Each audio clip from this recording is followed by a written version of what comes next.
It's a poison. That doesn't help the stress level. No, don't do it. Get a grip. This stupid video I just showed you. I almost stroked out and died over it. You're watching a different show. It's donkey. You ain't a captain of nothing but a sinking ship. Don't do this to me, Harry. The Ohio State. It's Ohio State. What do you mean, the? 312-988-15. Hello? You tell Johnny all you've heard and seen. Sometimes it's good to just yell about football. Yeah, that's right. Oh, that's right. Welcome in. Welcome back, folks. It's going to be a long 2 weeks in Notre Dame land. It's going to be a long 2 weeks in Notre Dame land. I got a lot of questions. I don't.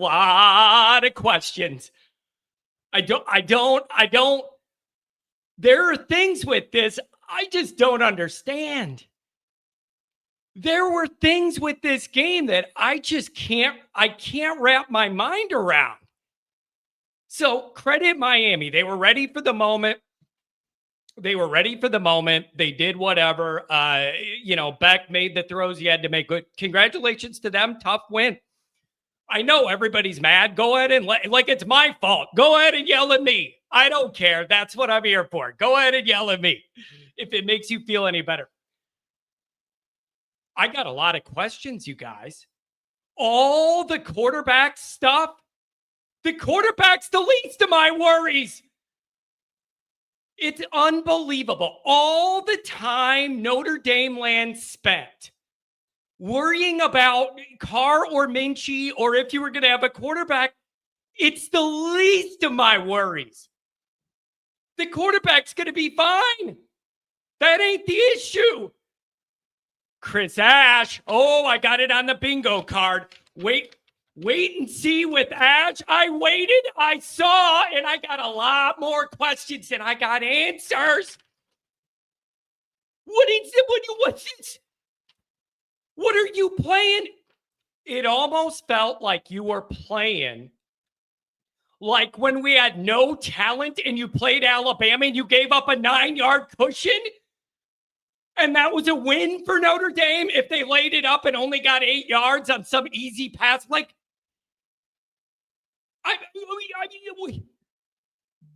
it's Chris Ash. I got questions about whatever you were doing. There was easy. Beck had an easy night, relatively speaking.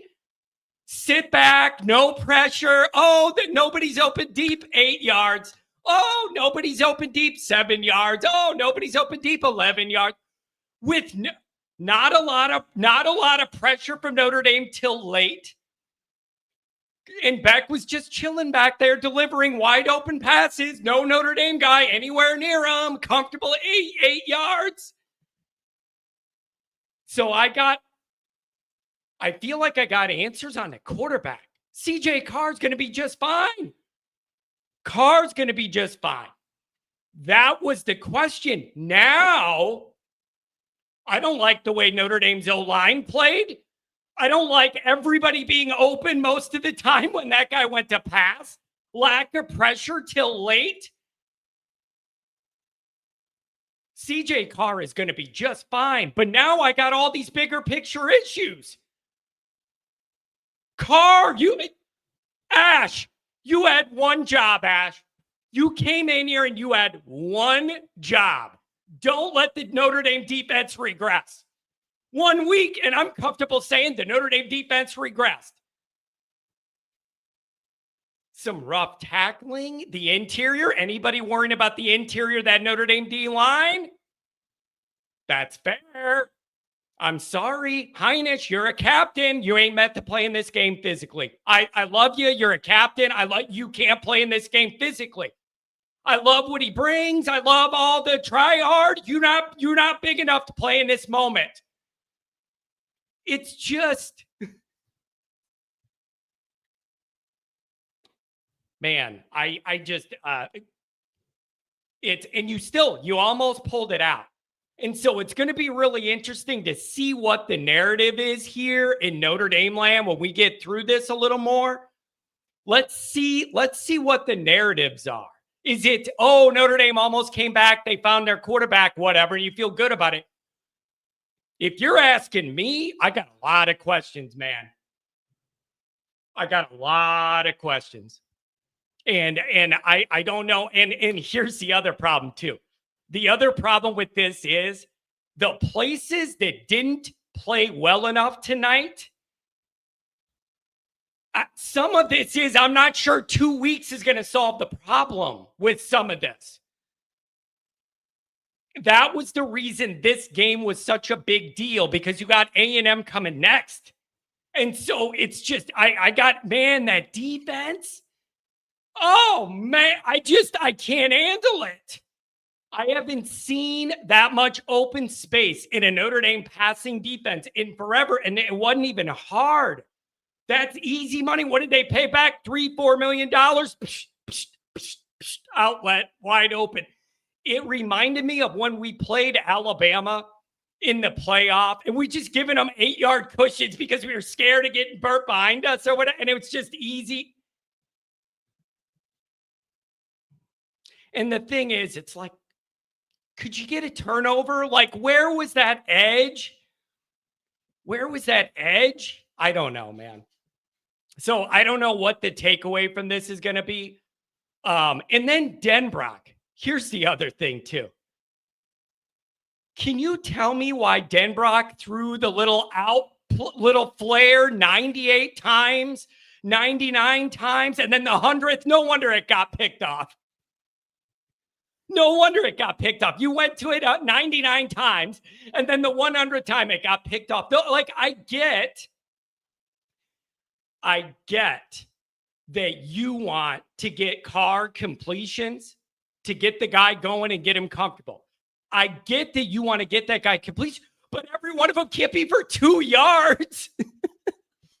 Like, I mean, how much motivation do you get from completing your first pass for a loss?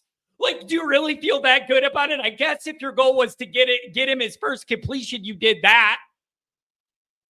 But it's for a loss. Like, they literally went to those little flares 80 times. Jeremiah Love, 4 carries through 3.5 quarters. That's another question too. So I didn't think you didn't win up. You didn't win up front. You didn't win up front nearly enough. You fought back in this game, and you deserve credit for that, but you deserve to lose it. They played better throughout the whole game than you did.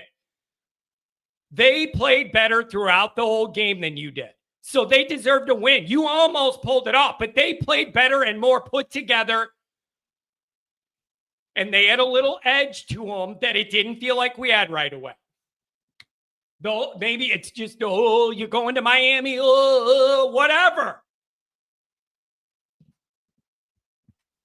And it's just, I don't, man, the play calling, like, you could have done a lot of other stuff to get Carr comfortable. But he ain't your problem. But man, Mike Denbrock, I didn't love it. Just how many times? It's so predictable. You're going to throw that little out flare for 2 yards. Son of a buck. I am sweating. And here's the other thing, too. Miami's a pretty good football team, real big out front. They were physical tonight. Now, my question for Miami is, let's see if they maintain that when they get into their schedule and everything else going. Let's see if they're able to maintain that edge. But good for them. They played better throughout the course of the whole night and deserved to win. Notre Dame tried to come back, but I got bigger picture issues with some of this stuff. So I don't know. Let's see if Miami keeps this up too. But for tonight, they played better and deserved to win. All right, let me do super chats. intros. I got your calls. Mike's going to stop in, give us a little preview of what we're going to see on the Patreon. And I don't know. We're going to have a lot to break down. CJ Adler, why not love more? That's a very, very fair question. Denbrock played it safe for about 3 quarters. Yeah, people are going to be questioning him. $10 Ryan. Carr did fine. O-line and D-line sucked. They lost the game. Well, that's pretty direct. $10 Aller from the rotate. I got nothing. What a joke. By far the worst defense I've seen in decades. It's just, I'm not used to seeing that much wide open space uncontested from a Notre Dame defense. We just haven't seen that lately. There's just nobody around. It looked like the kind of defense you play when you don't have any athletes and you're scared to get burnt behind you over the top. Keep everything in front of you. Who cares if it's a first down? How about somebody get a hand on a ball? Strip a ball out. We're not the only one. They can turn it over too to balance out. It's going to be a long night and a longer half a month till we play again. $5 from the rotate. Oh, I already did that one. Of all the people to be laughing at Notre Dame losing, I don't think Tide Pride should be on the list. Of all the people that can come in here and give me a hard time right now, you ain't on the list, bro. Outside your mind. $20 Andrew 224. Tough loss. No way to sugarcoat it. 30-16. Just Andigos. 30 pass plays, only 16 touches by Love and JD. Denbrock is a scaredly old man. Good usage of the word scaredly. Donnie White, $50 Appreciate it. Donnie, I can always rely on you, good or bad. $5 Sloppy Joe.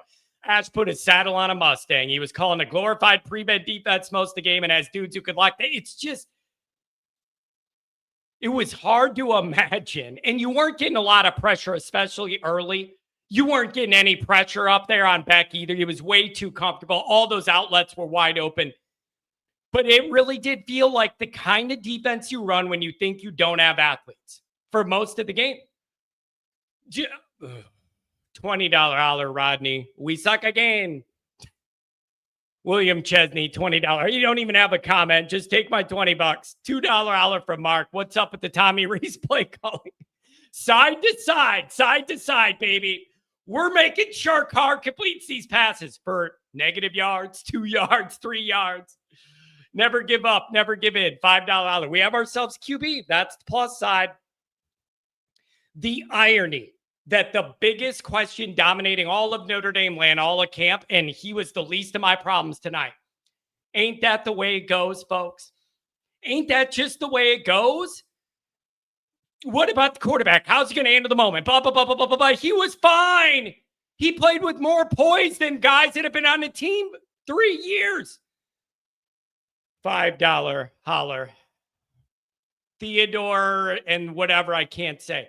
Game plan was what? John Shoop tunnel screens, forcing the ball to the tight end who sucks.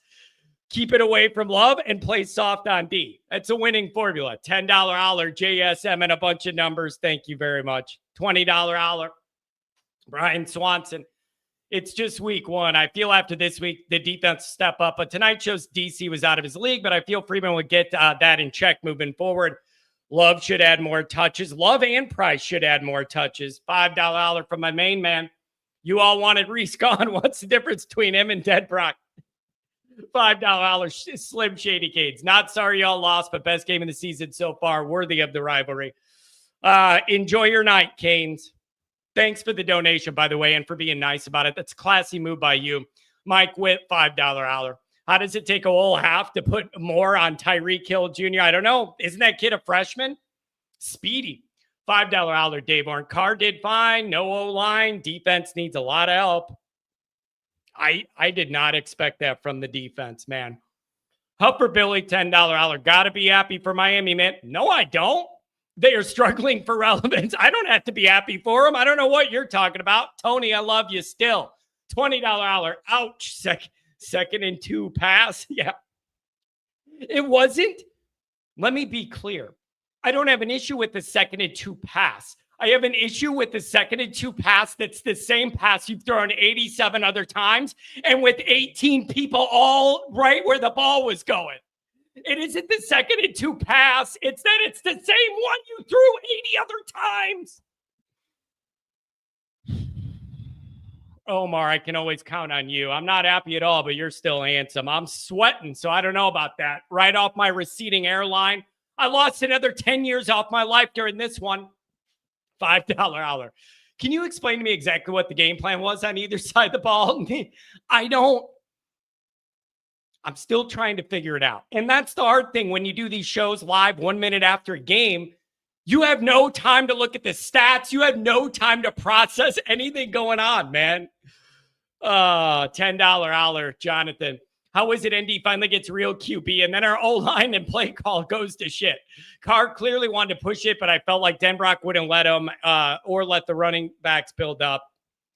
Very conservative with Carr early. You would have been better served to let him rip like you did later. Jason, $20 hour. Carr and Price look good as far as the D-line goes. Was it that Miami's O-line is just that good, or is our D-line that bad? Both. I think it's both.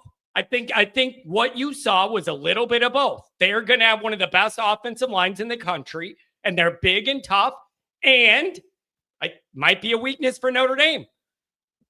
Sorry, you couldn't let Beck sit there and cook dinner and drink coffee and then, nobody's open downfield 8 yards. You can't do it.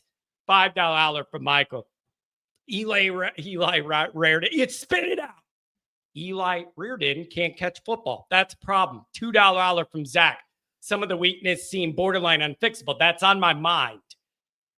If you're going to run up against physical O-lines and D-lines and lose the battle, I don't know how that changes. If you lost because Carr made a couple pick sixes or whatever, you could be like, everything else was solid, but he'll clean it up. That's a different frustration than me beginning to worry you're not what I need you to be up front. That would be a different worry, and that makes this loss all the more frustrating because that quarterback was not your big problem. $2 hour. Join the SEC so you'll be 4-8 every year. I might consider that. But for now, I'll consider the $2. Coach Coop playing QB for the Canes look good. $2 hour R. Mendoza. Johnny, why? I don't know. Terrible performance by everyone. I thought CJ Carr held his own. I thought CJ Carr played tough and held his own, man. I really, really do. All right. $2 hour.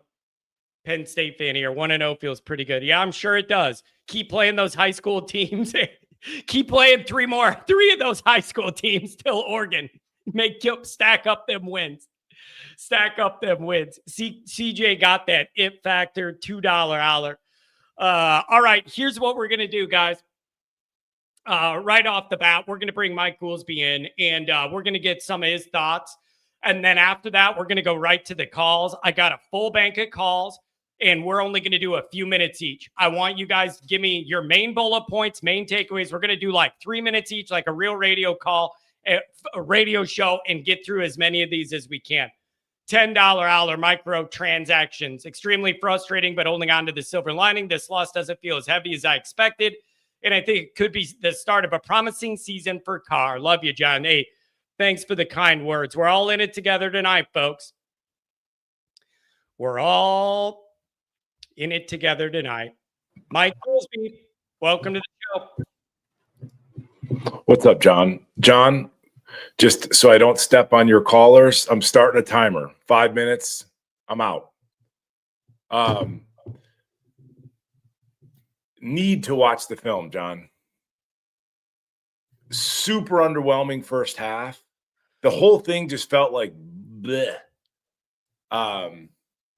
Offensively, it felt like Denbrock prioritized getting CJ comfortable more so than he did getting the best running back in the game the ball.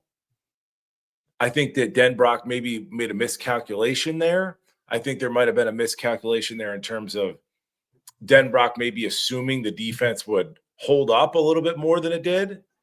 But defensively speaking, cannot wait to watch that film with Coach Hyde behind the paywall because I'm not quite sure.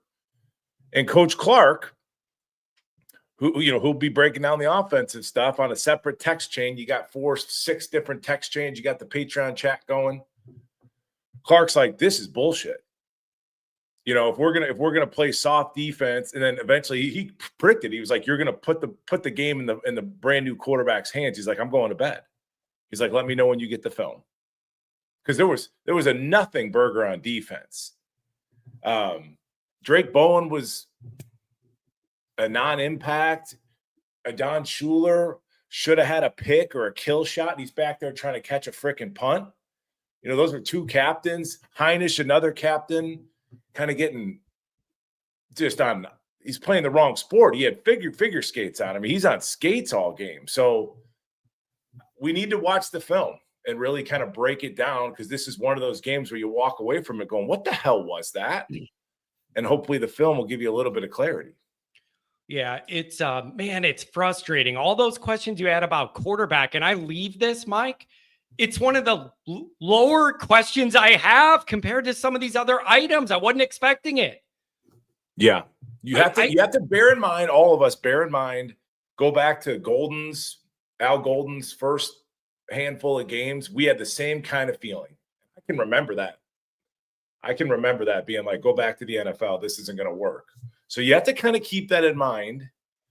Yes, all of the questions surrounding the quarterback, throw those away. I have one question about the quarterback. Can he stay healthy playing behind this offensive line? Because he took, half a dozen legit shots. He's getting his neck torqued and stuff like that. You can't sustain that. Another captain, Emil Wagner, did you see that rep, John, at the end of the game? He got turned around like he was blocking Reggie White or something. Another captain. So this was kind of a poor leadership across the board from me. And it didn't feel like we had any juice, which was disappointing and unexpected with Freeman in these big games. We didn't have any juice until like the 4th quarter. Yeah, it didn't feel like it felt when you walked into a hostile environment against A&M. There was a different feeling. It felt more put together and confident, and I didn't feel that or see that today. And they hung in there and they fought or whatever. But man, there are some unexpected questions leaving this that are uncomfortable for me.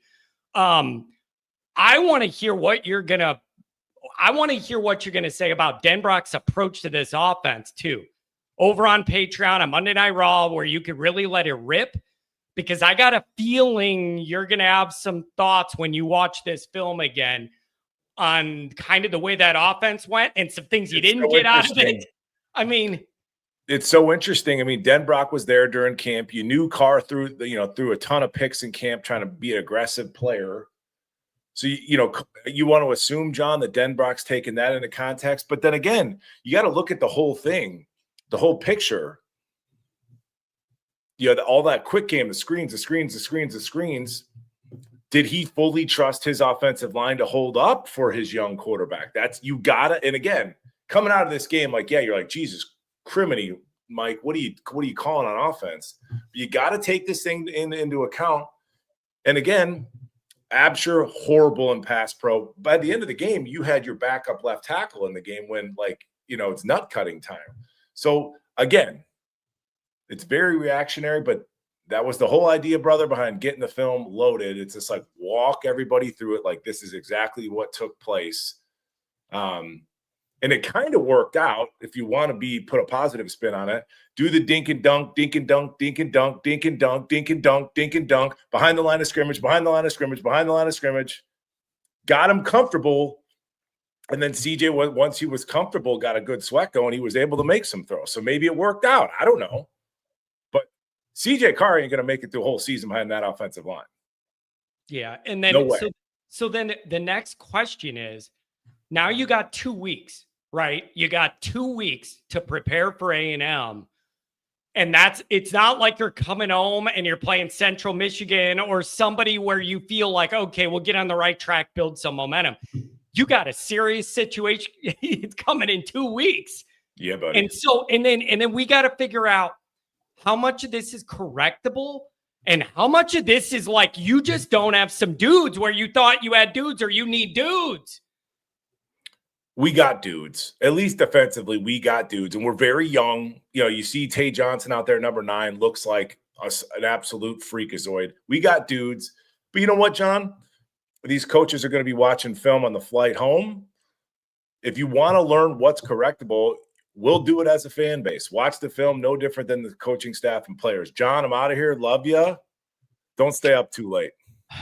Oh, I'm going to be up till the sun comes up. I'm doing this. Then I'll record a video. Then I'm going to write articles till about the sun comes up. It's going to be a long night, but that's what I'm here for. Mike, I will see you tomorrow night on Monday Night Raw. Promo code Irish. Jump in there, and we will break it all down behind the paywall. No holds barred. Mike, love you, buddy. Get some sleep. See ya. Oh, all right. Couple chats I missed. We'll go to the calls, give you your time. We're going a few minutes for everybody. I want to get through as many as I can. So I'm targeting, it's got to be more like a radio show. I can't let people go forever, except for me. It's my show. I reserve that right. So all the people putting that in the chat. We got a lot of critics, all you guys. You could start your own show, start your own channel, run it however you want. Go for it. It's free country. That's how I did it. Build it. Build it. If you build it, they will come. Purdue is a must-win. What about A&M? Let me get these chats. Figure it out.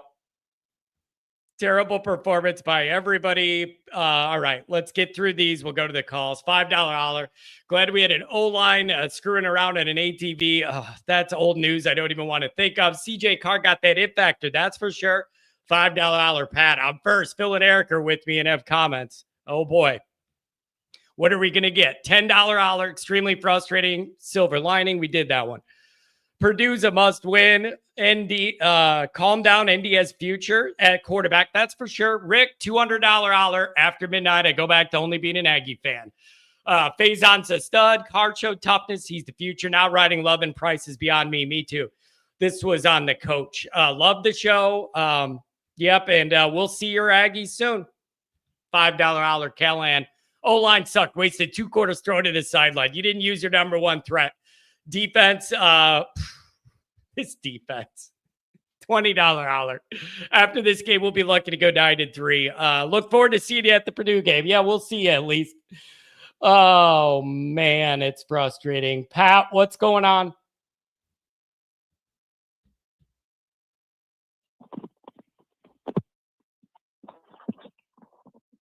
Hello. I know. Hey. What's up? Can you hear me? Yeah.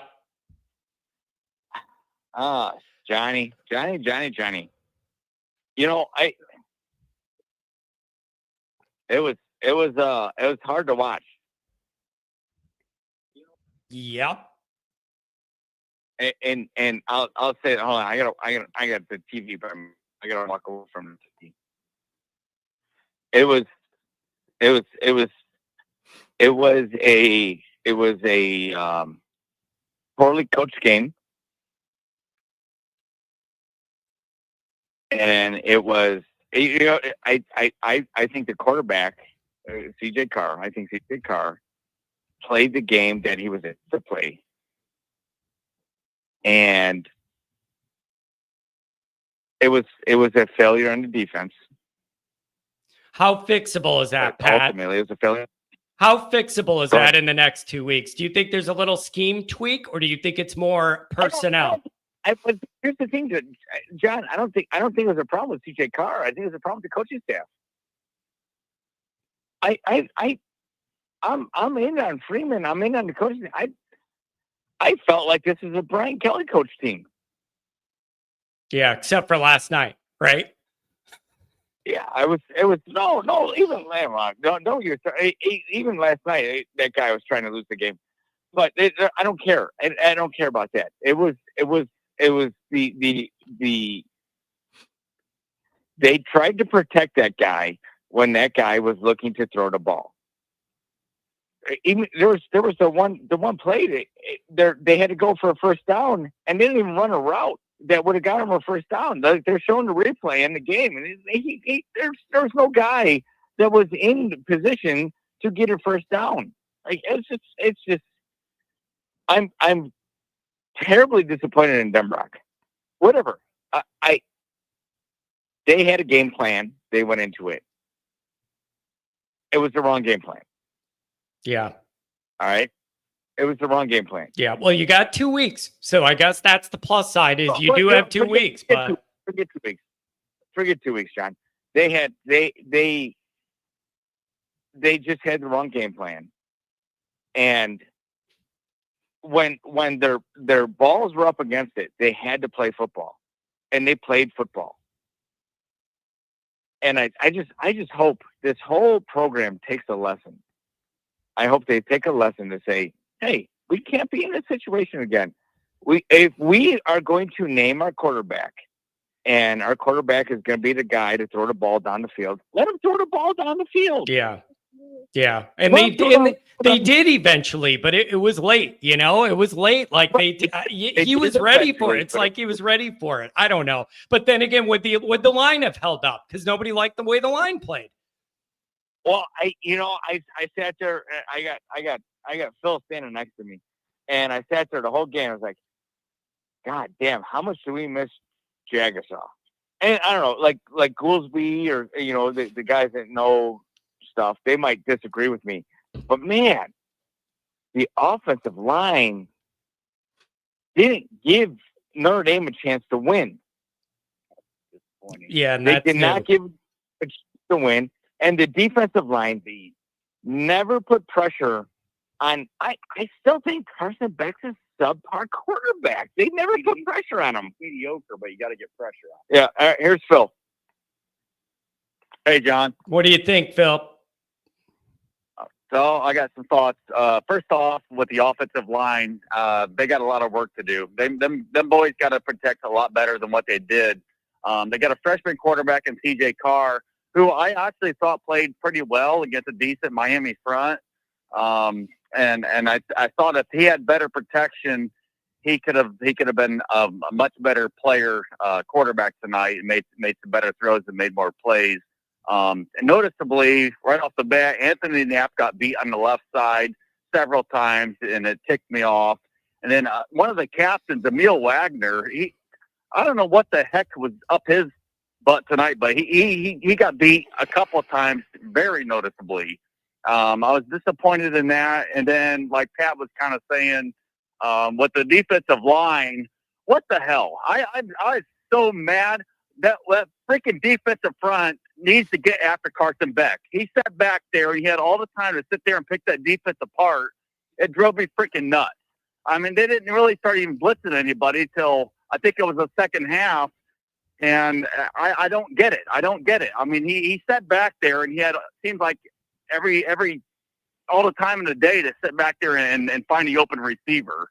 We didn't run the ball for 2. And we didn't. The running game and needed to get off to a better start. And I don't like the fact Miami knew with a new quarterback, C.J. Carr they were going to be conservative. So what did they do? They run, and every pass he threw was short swings. You know, everything was short game. So what do they do? Like any other defensive coordinator would do, is they bring them up front. They start pressing. I mean, I hated the fact they did not try to go over the top until the second half, John. Yeah, it's frustrating, man. So let's see. Let's see what happens over the next 2 weeks. Like whatever, let's see how things go. You got to put it together for A&M. Maybe we'll look at things a little differently, but it just feels like you deserve to lose. It just felt like they played better throughout the course of the night, and they deserve the win at home. And it hurts. Phil, you guys have a good night. Try and drink a couple beers and have fun. Okay. Yeah, I agree. I think they got a lot to work on in this next off week. They got a lot to work on, but you know, losing the first game of the year, yeah, I hate it, but I don't think it's the worst thing in the world. I mean, they know what they need to work on now. They obviously get much better, and you know, hopefully things improve, and you know, we can get going here. But I know one thing for sure. They better get a lot better, because we cannot afford to have Texas A&M come into Notre Dame Stadium and we lose another one. Going 0-2 is not a start that we want at all, and we cannot have that. Can't have it. All right, you guys, drink a couple beers. I'll talk to you. Hey, hold on. Pat wants to talk to you, John. I'll talk to you later, bud. One last thing, John. One last thing, buddy. Yeah. Listen, I think this is a football team that had it figured out. They thought they had it figured out. They don't. Yeah. But just like Northern Illinois last year, John, they're going to learn a lesson. I hope They're going to learn a so. lesson. You better. You got 2 weeks. All right. I'll talk. This is a better lesson, John. This is a better lesson. I hope so. I hope they learn it, Pat. Have a good one, guys. See ya. Thanks for calling. Oh, boy. This is CJ Carr's team. Everybody else shit the bed. He's the captain. No further questions. At least you got that figured out, right? Dude, I do not understand. I cannot understand what this means at all. LSU Hyper Ninja. Always Irish. Why are you hiding? You're 0-1. Are you a fool? The opposite of hiding is the second your team loses in front of everybody in America, going live on the internet at one point with 1,100 people watching raw with no preparation on raw emotion and eating it all internally live with 1,000 people watching. That is the literal opposite of the definition of hiding. What are you talking about? $10 holler, Michael. I was at the game. It was very loud. Miami was blaring music, even when we were at the line of scrimmage. Oh, man, it's going to be a long night for John. Tom Frolley, Chicago's very own. What's up, buddy? I'm already breaking down the film. So, first off, here's what I do. They get on the plane, they go back to South Bend, they get there in the wee hours of the morning. I have the entire team get a good night's rest and then be ready to work. Iron sharpens iron.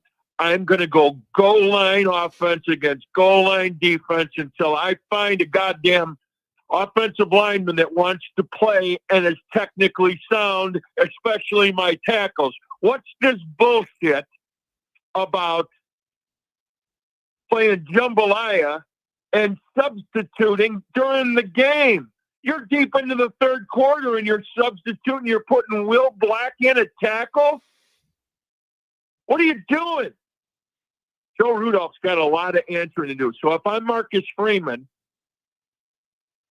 I'm going to challenge my coaches. I'm going to challenge Denbrock for the bonehead bullshit that he pulled. And then I'm going to go after Joe Rudolph and I'm going to say, you find me linemen that want to play. Now, Al Washington, here's what you're going to do with Heinrich. You're going to put him on the scout team for the rest of the year. I don't care if he's a captain or not. He would get dominated by 5 of the Chicago Catholic League high school teams. And I'm not shitting about that.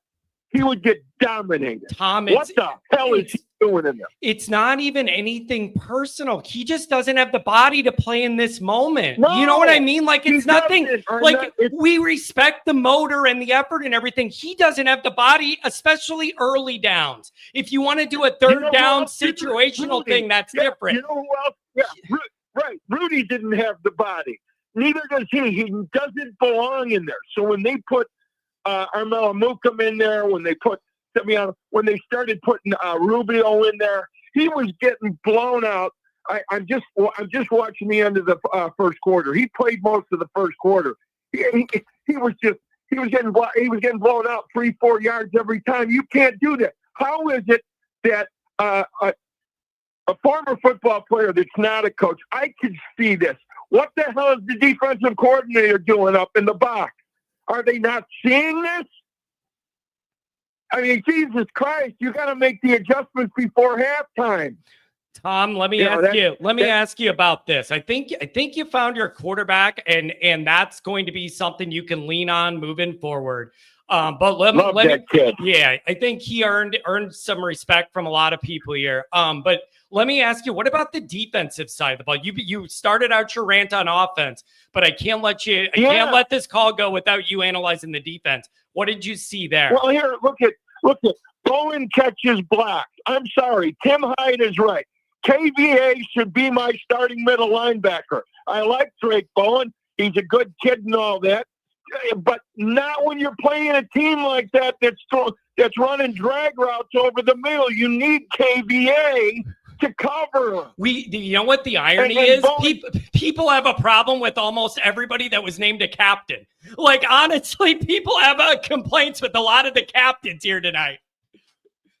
Yeah, well, you know, I can't help that. That's a team thing, whatever. But I'm telling you, you got to put your best 11 out. And oh, by the way, while we're at it, if you're gonna throw those goddamn flip passes and those flare passes out to the boundary, why not run a goddamn jet sweep to the best running back in the country? Get out to the boundary, for Christ's sake.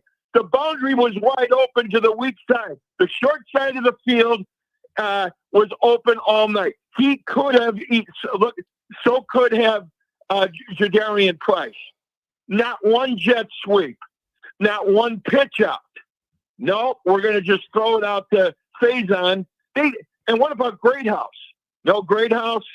I mean, what are we doing here? Look, they got to go back to the drawing board, and they got to take a long look at themselves. I blame Freeman for the game plan. Denbrock, oh my God, you have to assess your talent better. You got to put your best 22 players on the field, offense and defense. None of this Mickey Mouse third, fourth quarter jambalaya with the offensive linemen. You mean you don't know by now? That's incredulous to me. So you sharpen these boys up. You get them and you challenge them to a man. You say, you want to play football here? Then you're going to have to go goal line. We're going to go goal line until you fucking drop. Okay? Yeah. I want to find out who's got the set of stones to play football for Our Lady's University. I want to see who's the tough guy. And I know it's not, I certainly know it's not a few of those guys. Now, Billy Schroff played a good game inside. He played a great game inside. Arson Craig played a pretty good game. But my God, the tackles, how do you not know going into game one? And then, that again, the defensive line. Now, here, get Rubio, Amukum, and Dawson. Dawson came in at the end. They need to put pressure. And why not? Where's the blitz package, for Christ's sake? Huh? Yeah. Not a blitz? The only guy played consistently well on the defensive line was Traore. Traore's a beast. He can't do it by himself. He needs help from the inside. Love that kid. So that's my takeaway. I mean, Traore gets the game ball for me on defense, and CJ Carr, I love that kid. Yeah. The kid's got moxie. He's got great presence. He's going to be a leader. He can throw. Why he didn't let him throw downfield more often? It's really, so I don't know. I'm not going to beat a dead horse, but they got a lot of work to do. And you know what? You know what I do when we get back down to South Bend tomorrow morning? If I get off the flight and I tell them, hey, get your fatigues on, boys. Get ready to go, because this is going to be a mini training camp until we kick off against Texas A&M. And I would make practices Lou Holtz era Parsegian hard. Find out who the men are on that team. Pardon my language. I'm so pissed off to lose to that team down there. Tom, that's a tough one. So let's regroup, and we'll be talking about it tomorrow night. Tom, I'll be in touch. All right, brother. God bless. We'll see you later. It's going to be a long night for old Johnny boy. It's going to be a long night. Oh, boy.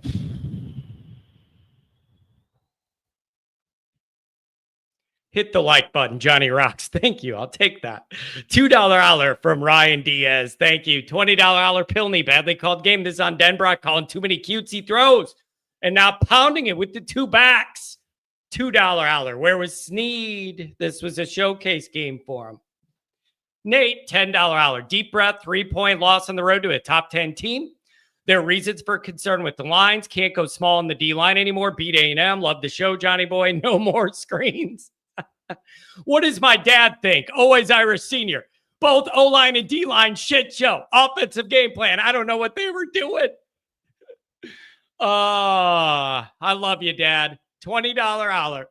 Calling for CJ to take deep drops. Wait for guys to get open in the last series is suicide, and our O-line was getting beat up all night. That was a series for Minchie to scramble. Keep that defense honest. $5 holler. Somewhere, Pat Coogan and Rocco Spindler are laughing their asses off. Oh, man, it's tough. Andrew, what's going on? Hey, John, man, tough loss, dude. Very, very tough loss. I think Tom's great, and then Josh Finn in the chat, I think is nailed it. I think my big point on this, John, if you don't mind, is to say that listen, it was a tough loss. I don't think it's Armageddon. It's not that the season's over, but I think we got to face some hard facts. I don't think that the roster is nearly as talented as everybody was claiming it was, like, going into the game. We're about as good as Miami, who's like, I don't think Miami was a national championship level team.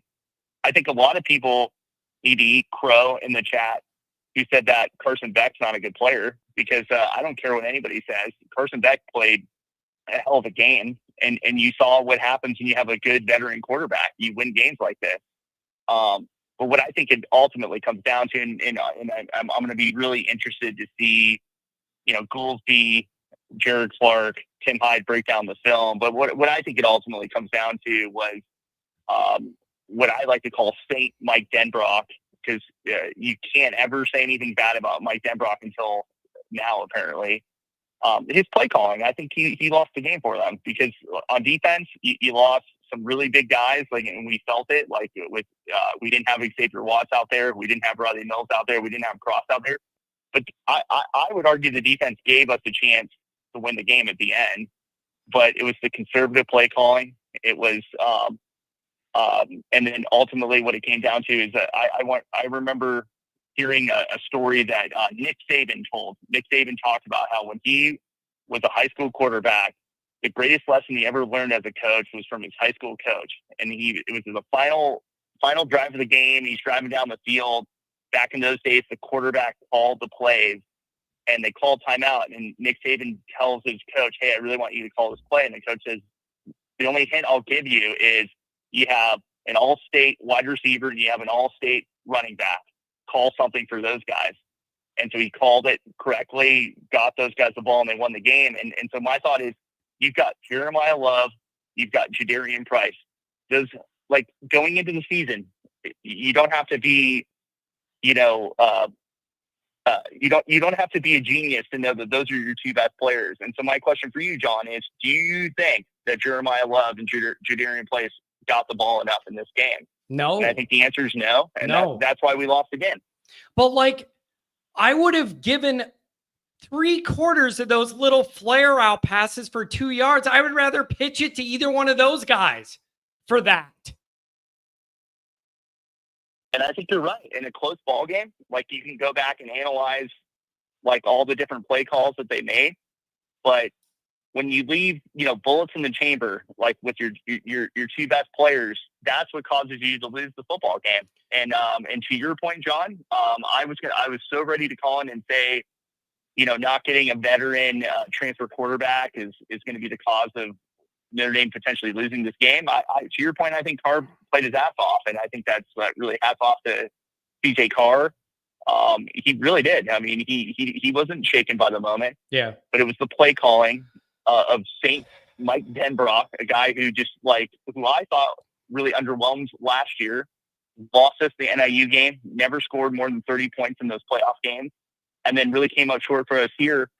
I'll be interested to see the film breaking down Ash's defense, but I'll die on this hill that I was saying all summer, and people were getting really mad about me saying that I disagreed that like this was some elite roster, so much better than anything Brian Kelly ever put out there. I think the D definitely underperformed. Certainly up front, I think our worst fears were true on the defensive tackle position because, they just weren't getting any push. Certainly the defensive ends weren't getting any push either. But at the end of the day, Carson Beck is an NFL level quarterback. You held him to 24, 27 points. You need to score some points on the other end, especially in a close ball game. And like, if you come up short, you have to consider yourself. Why did we come up short? Did we give our best players the football? And there's just no way that you can say that you gave the best players the football. And that's really all I have to say on that. Yeah, Andrew, it just feels like a combination of all those different things you said, and then like us not playing our best on top of it, and the new quarterback thing you're keeping in mind. And then it's just, I don't know, man. Miami deserved to win it. And it sucks. And I'm just surprised of what I saw. When I envisioned a road of Notre Dame losing, I don't think it looked this way. And so that's why you play the game, because you never know what you're going to get till the first game. So some of this stuff we're going to have to take a deep look at over the next 2 weeks, because you better get it right for A&M. You think 0-1's bad and this show's not fun after 0-1. Try being 0-2 and see how good it is. It's going to be a hell of a fun thing at John's Tailgate the next week after that. Son of a buck. I agree, man. Ugh. Yeah, it's a tough loss. And so I think that you would hope that that Tim Brock goes back to the drawing board and says, you know what, I gotta feed my two best players. Like, how do I figure it out? And both your running back, that's the unfortunate part. Yeah, it's both the running back. Really, really frustrating. CJ played really hard. Defense didn't play very well, but the defense's defense, they're on the field. Like if you look at the time of possession, it was ridiculous. And so I would just say that, you know, a lot of people are killing me in the chat right now trying to defend Chris Ash. I'm really not. I just don't think it was like a horrific defensive performance, but I think it was pretty clear. Like, this roster had a hard time replacing an All-American safety in Xavier Watts, really like a generational type player. And then the two guys up front, Riley Mills and Cross, because Cross was like a heart and soul of the team, and Mills got internal pressure, which if you read any scouting reports on Beck, it was the internal pressure that really gave Beck a lot of problems. Yeah. So they didn't get enough heat. There's no doubt about it. Not defending the defense at all, but in a close game, like, think about it. Like, I was much more of a basketball player than I was a football player, and I just think, like, can you imagine not giving your best player enough, attempts to shoot the ball?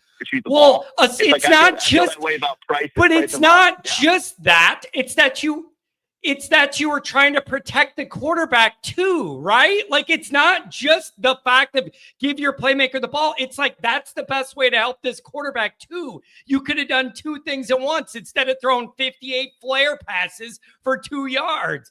Andrew, I love you, buddy. Yeah, I agree, man. That last screen pass that went for an interception, and it really was apropos because it was just like so telegraphed. And then Ruben Bain was like, I would argue, for everybody who says how elite Notre Dame's roster was, the two best players on the field were Carson Beck and that guy Ruben Bain, and that guy Bain got the interception, and so it was sort of fitting because it was like so telegraphed, and that dude got it. So it was tough. Andrew, I'm sure we'll talk to you on Monday Night Raw. We'll get all mad again. Have a drink and go to bed. Hang in there. Have a drink. It's gonna be a long night for Johnny boy. So we're just getting started. It is what it is. I love this shit, even when I hate it. Andrew, I'll talk to you, buddy. Yeah, man. See ya. Hang in there, buddy. Yeah, thanks. Oh man, these are tough when you lose. But you know what? You got to deal with both, you guys. When we came in here after those playoff wins and stuff, and we were all flying high and everything, we have an obligation to be here when it goes bad too. We have an obligation to be here when it goes bad too. And I thank you guys for being here, even when you're upset and you're not happy, man. So $20 hour. Call it for CJ to take deep drops. Wait for guys to get open. Suicide, we did that one. $5 holler. I got to figure out where I get left off on these. Here we are. On a good note, I saved 20% of my insurance with Geico. Thanks for the $5 holler. Irish for life. Is it me or does Carson Beck look like Mr. Ed on drugs? Well, Mr. Ed didn't throw those touchdown passes against us. Oh, Schuler should have intercepted that one. You can't sit there like a punt and wait for it. Go get it. $20 holler Pilney. Still better than a BK blowout down there. Missed opportunity. Game that could have been won if the offense had a plan the last series. Lots of football left. $2 holler. Interception on a kickball upside down by a player in the midair. Hey, when it isn't going your way, if it ain't your night, it ain't your night hard. $20 holler Pilney. Denbrock does not like calling run plays. He prefers passes to runs, and our strength is the run game. Easier on the O-line to block that too. It wasn't. My preference would have been for the backs to get the ball way more. Okay? But if you were going to throw the ball a lot, they all can't just be 3-yard little slant screen flares into a pile of nothing. Like, my problem isn't just that you want to throw it a lot. You can't do it that way. It was wasting plays. But I still don't understand how you go into this with Price and Love and those guys don't. Why are those guys not given a chance to take over the game, eat up some clock, move the sticks? Like, and you're trying to protect the quarterback. You could have done two things at once. Nate, not holding them to 3 at the end of the first half was huge. Schuler had a chance at the pick breakup, them getting 7. Yeah, it was you know what? Last year, there were a lot of times where Notre Dame made those 1 to 2 big plays that change a close game between two well-matched, physically pretty even teams. Notre Dame, against A&M, Notre Dame made those couple plays, whatever. There's just enough of those here. You didn't get it done because you had kind of a weird, slow, awkward start. I think on both sides of the ball.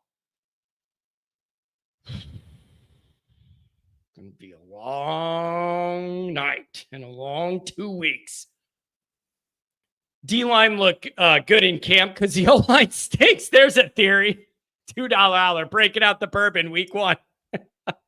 Get Hyde on if possible. $10 holler. I'll look for the number.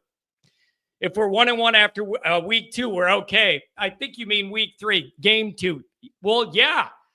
But the pressure now is totally a different animal now. And I'm going to say this too. People aren't going to like this. But I've been to 100-something Notre Dame home games through all the different eras. I was alive, at least in coaching staffs, and I know all the different vibes and the feelings. If you've been to enough Notre Dame home games, you open up your car door and you park and you walk outside, you instantly know the vibe. It's going to be, yeah, we're excited for the first home game. Let's tailgate. It's a night game and Notre Dame ain't in it, but you're going to feel an undercurrent of anxiety. You're going to feel it. And it's unfortunate. If you found a way to win this one, it would have been balls to the walls. You're going to feel an undercurrent of anxiety because you can't go 0-2. You just can't. So I don't know. It's very frustrating and unfortunate. Man. $2 holler, Brian, New York. Why was Talich in the back? This is going to be a long one. I don't have time in the middle of all this to cross over, open a whole nother thing, and do all that sending. If Tim wants to call, I'll put him up. 312-900-8815. I'll look for it. Oh, man. My main man, Martinez, what's going on? Hey, buddy, how are you? You know how I'm doing. No, sorry, just a reaction, man. Hey, a few things, Johnny. Hat off to the Canes, the players and the coaches, for, calling a good game against a great opponent in the team that we are. The players on their team that came to win, and our players that rose to the occasion, like CJ Carr, and I would have to say Darren Price, when it mattered. So I want to start by saying that, that Bain and Beck, man, they rose to the occasion when they were needed for their team. And, the same with us. I feel like I said, for so many years, or for the first year I got on this chat with you guys, when I found the show, there's so much criticism towards Tommy Reese. I didn't say anything different, other than having, your best receiver today was Eli Raridan, screen calls, and a running back that you didn't give the ball to. The only difference I see that Tommy Reese would tell his quarterback, do your effing job. You know what I mean? But everybody's a critic, my friend, and everybody's got an opinion. The only thing I'm upset about defense is it did look like it was a little hesitant. You know what I mean? Yeah, dude, not a little, but I think go ahead. Go ahead. It didn't look like we were playing downhill, flying at the ball or the line of scrimmage. It felt like we were literally playing defense on the defensive. And I'm just not used to that from this Notre Dame defense, to not be crashing down a hill, but catching, and always just it just didn't feel right. No, it didn't feel like the defenses of old. I mean, even that team that went 10-3, where Marcus got his first 10-win season in Stumble, you had JJB, Javante John Baptiste, who was a year, D lineman, and he had some attitude and some leaders. And I'm not saying we don't, because I know we do. That ultimately, I always know that that ultimately comes back on the coaches and their play call. Yeah. You know what I mean? Ash isn't given a rebuilding season here, man. He's not. Yeah. And I think for a lot of us, that's what the disappointment might be. You're not giving something to rebuild here, brother. You're giving a fine-tuned athletic machine. You know what I mean? Yeah. Yeah, it was, man, this is frustrating. So you got 2 weeks. You think your quarterback now. I think that's a plus, that you feel good leaving this game. You feel good with the quarterback. But now I have other questions now where I'm worried they're just not as good as I thought they were going to be. I give Miami's offensive line respect, but you can't get no pressure and play that soft. That is not the Notre Dame defensive standard, Ash. It's just not.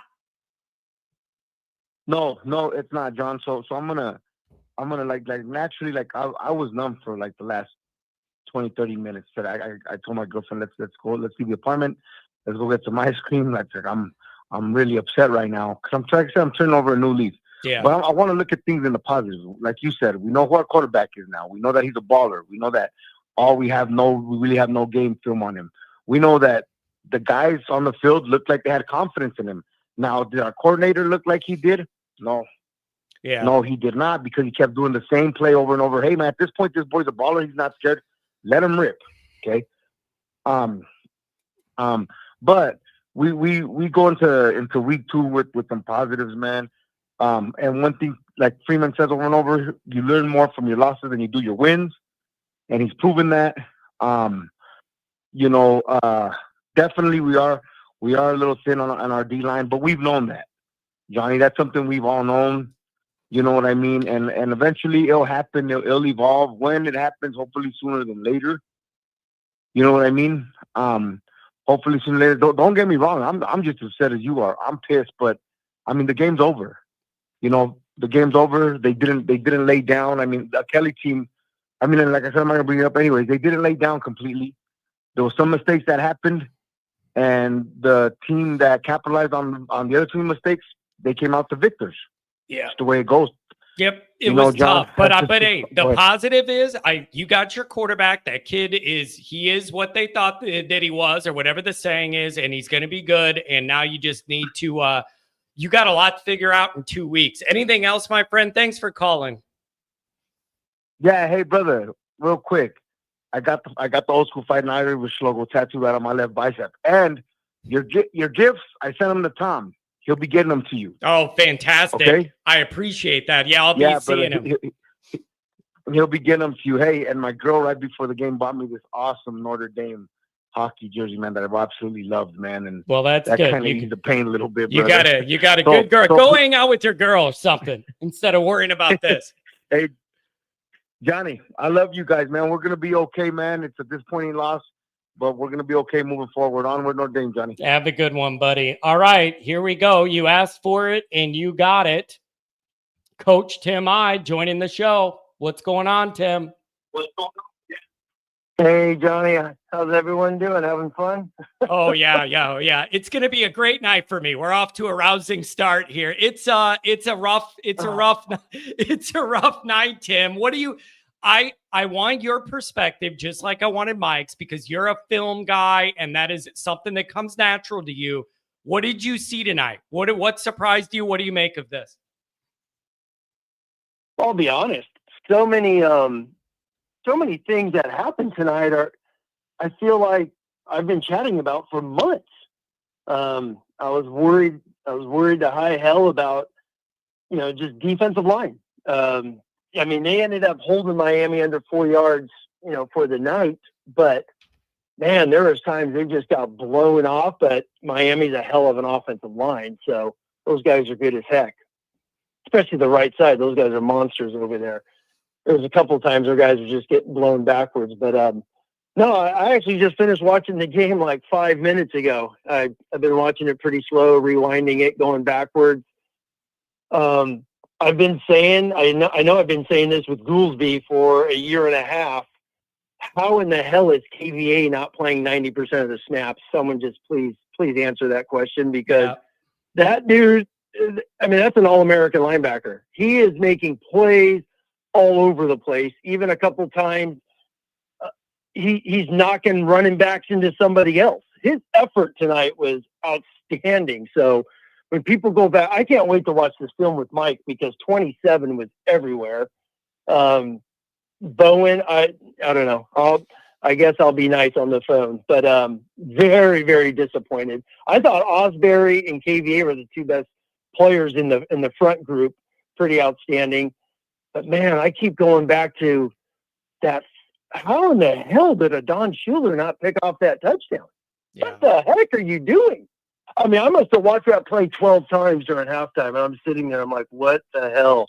But no, Miami's a good football team. I know, one of the callers earlier, I think it was Andrew, was talking about Beck. Yeah, he's an old guy. He's been around forever. He looked like an experienced football player. Obviously, that first half, just keeping Miami calm, moving. But then Notre Dame's defense just started playing its tail off. Would they have 4 straight punts or something? Outstanding. And then you got it. I saw some people in the chat already complaining about the D coordinator. I'm like, are you kidding me? Notre Dame's defense, they gave it, they bend it and didn't break, because they don't have any dudes in the middle. Dawson, Heinrich went backwards more than you went forward.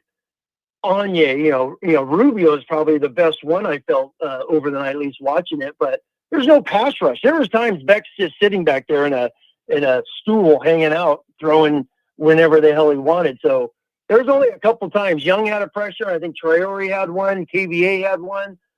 Man, he probably only felt rushed 3 or 4 times tonight. So I thought that made a big difference. But Miami's good. And another thing I talked about, which people kind of mocked me for, which I find hilarious now. How many times, and I said this on the introductory show I went on, I'm like, Mike Elko changed the damn defense in 2017, and this damn Miami DC changed it as well. And those dudes were flying around, completely different defense. So, I say it all the time, and I believe it as a coach. Whatever the hell you did last year, things could change. And he really, really changed Miami defense. And it was noticeable, but Notre Dame's got damn good football players, and they started making some plays and moving along. And then I don't have the chat because I'm on my damn phone. I wish I knew what people were saying, but how in the hell, I heard it the other caller as well. How was your offensive game plan? A bunch of slip screens to the boundary all game long. And you saw Price ripped off one run. Even Love had a couple violent runs today. Just keep feeding that guy. That was a huge weakness for Miami was their interior. Very good defensive ends. Soft in the middle. And I felt like they didn't even attack them in the middle, which was just mind-boggling today.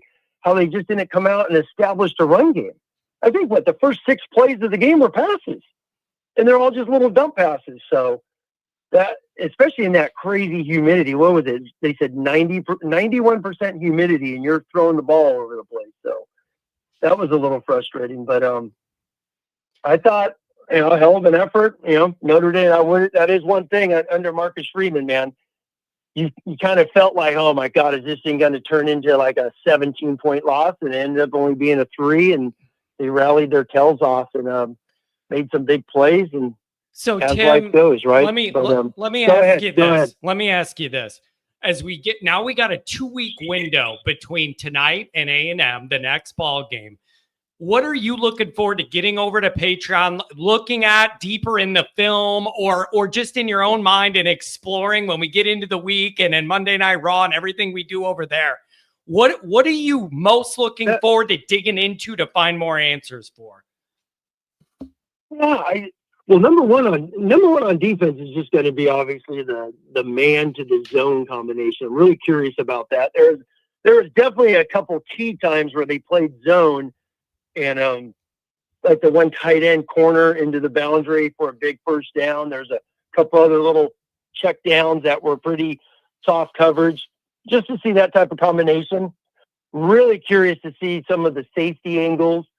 I know on the one touchdown where Hobbs got beat, Hobbs is running with that guy, but Kalich is the lone safety. They dropped a Don Schuler into a hole just like Xavier Watts did 1,000 times over the last couple of years to take crossers, and Kalich opens his hips to go help Mark Zachary because he had to go play for one freaking play.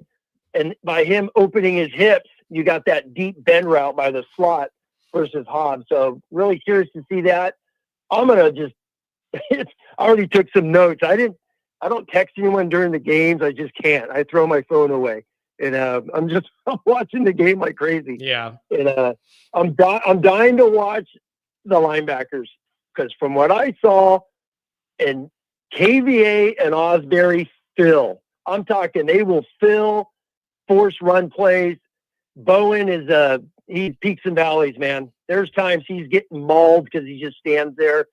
And Snead, I don't even remember seeing number 3 on the field a lot. So yet he was a starter. And then just on offense real quick, I'm dying to get, the play-by-plays. And I heard you say something about the captains real quick. And it's like, where the hell was Will Pauling? I mean, he's a captain and you hear nothing. All we've heard about Will Pauling all camp. And then you get to the game and he's not even on the field. He gets a holding call on the one, but outside of that, that was it. But yeah. I mean, really, really excited to dive into everything. I know me and Mike are going to get together here in a couple of days and have a fun night breaking that down and putting it up for everyone. So that's going to be really fun. And then real quick, it's fresh in my brain is something Goolsby talked about a week ago, which is so true, was pass pro.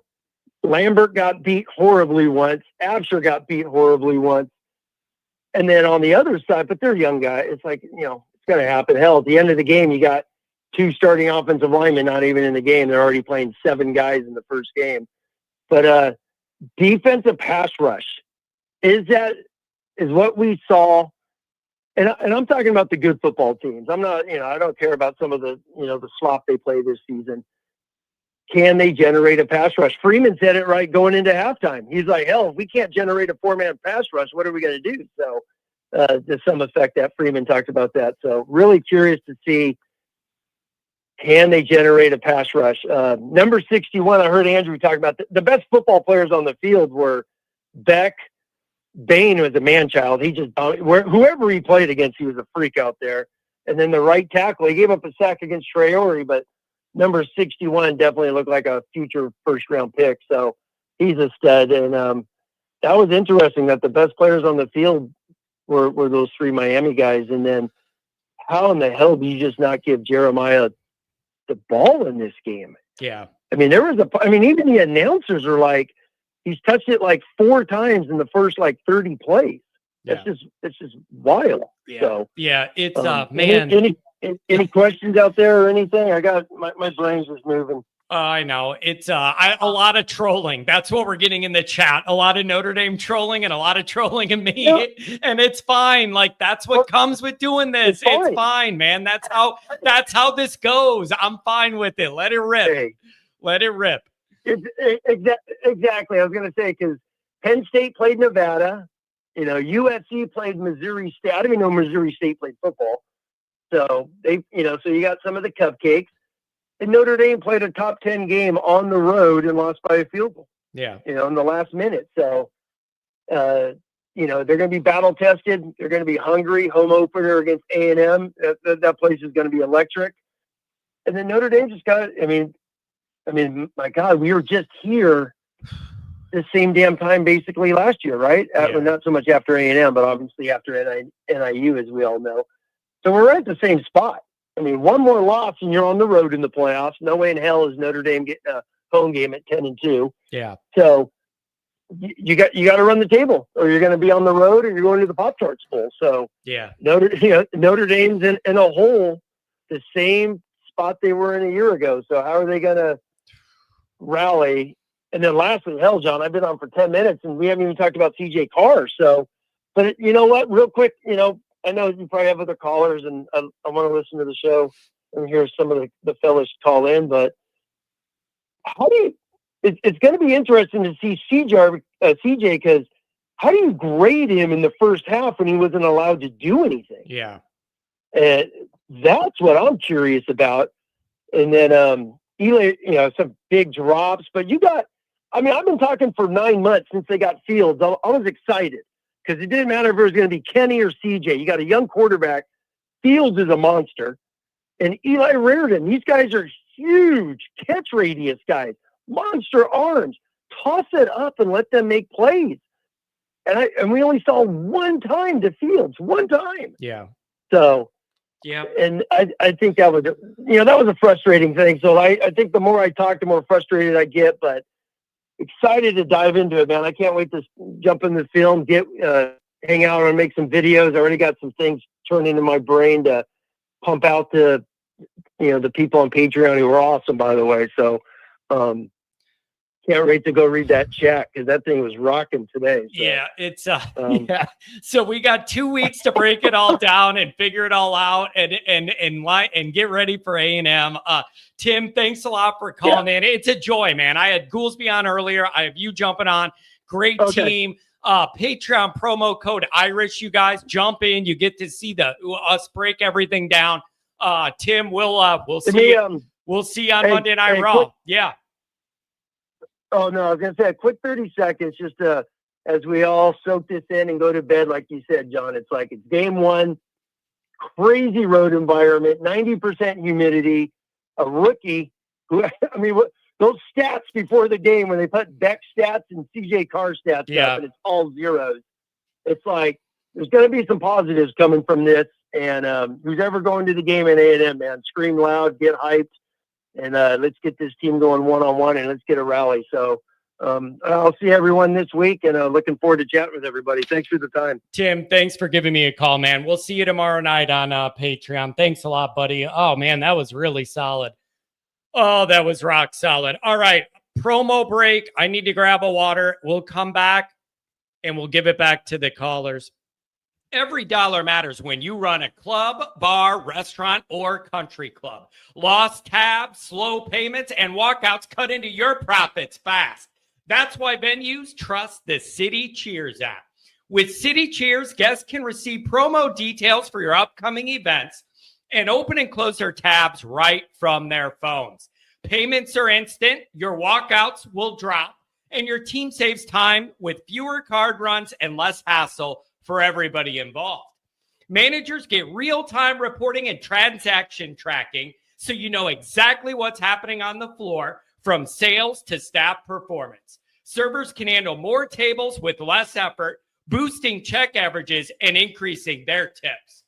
And when your staff works smarter, not harder, morale goes up, service speeds up, and turnover goes down, creating a smoother, more profitable operation every single night. Protect your profits, empower your team, and simplify your business with City Cheers. This app is built for venues that want to win. So if you're ready to take your business to the next level, call friend of the show and loyal Notre Dame son, Tom Frolley, at 773-332-7742 today. Be sure to tell him Always Irish sent you.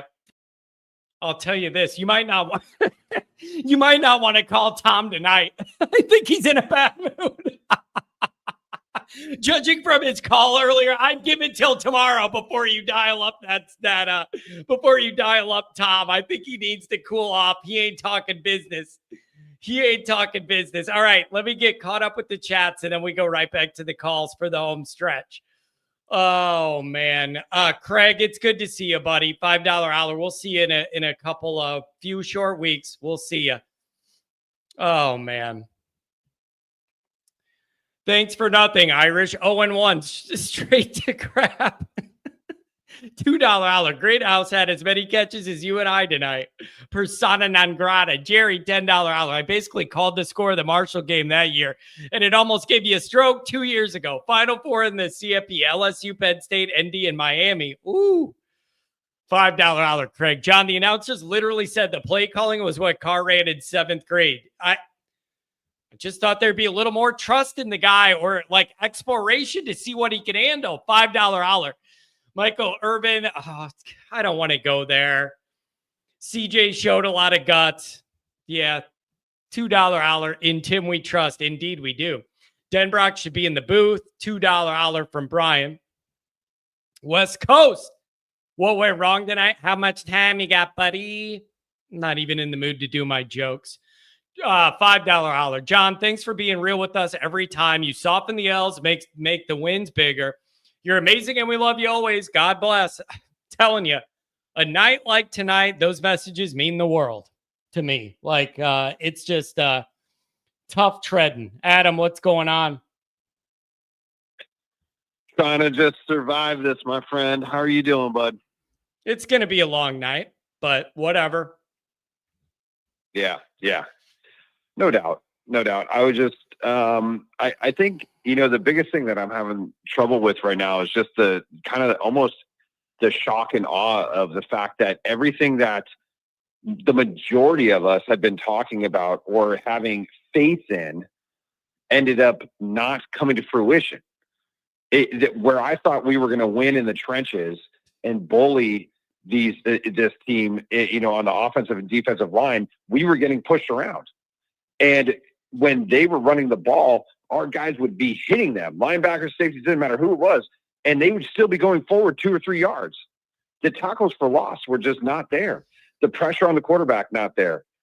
I guess I'm just, and then CJ Carr, yes, he went through his motions and he had his maturation process, but he started coming to fruition and he started looking like somebody that we could sit there and be like, okay, this is going to be our leader, and he's got some growing pains like we've been talking about. That was the one thing that I think kind of hit the nail on the head, that he's going to go through his growing pains, but he will prevail and he will become, the leader that we need.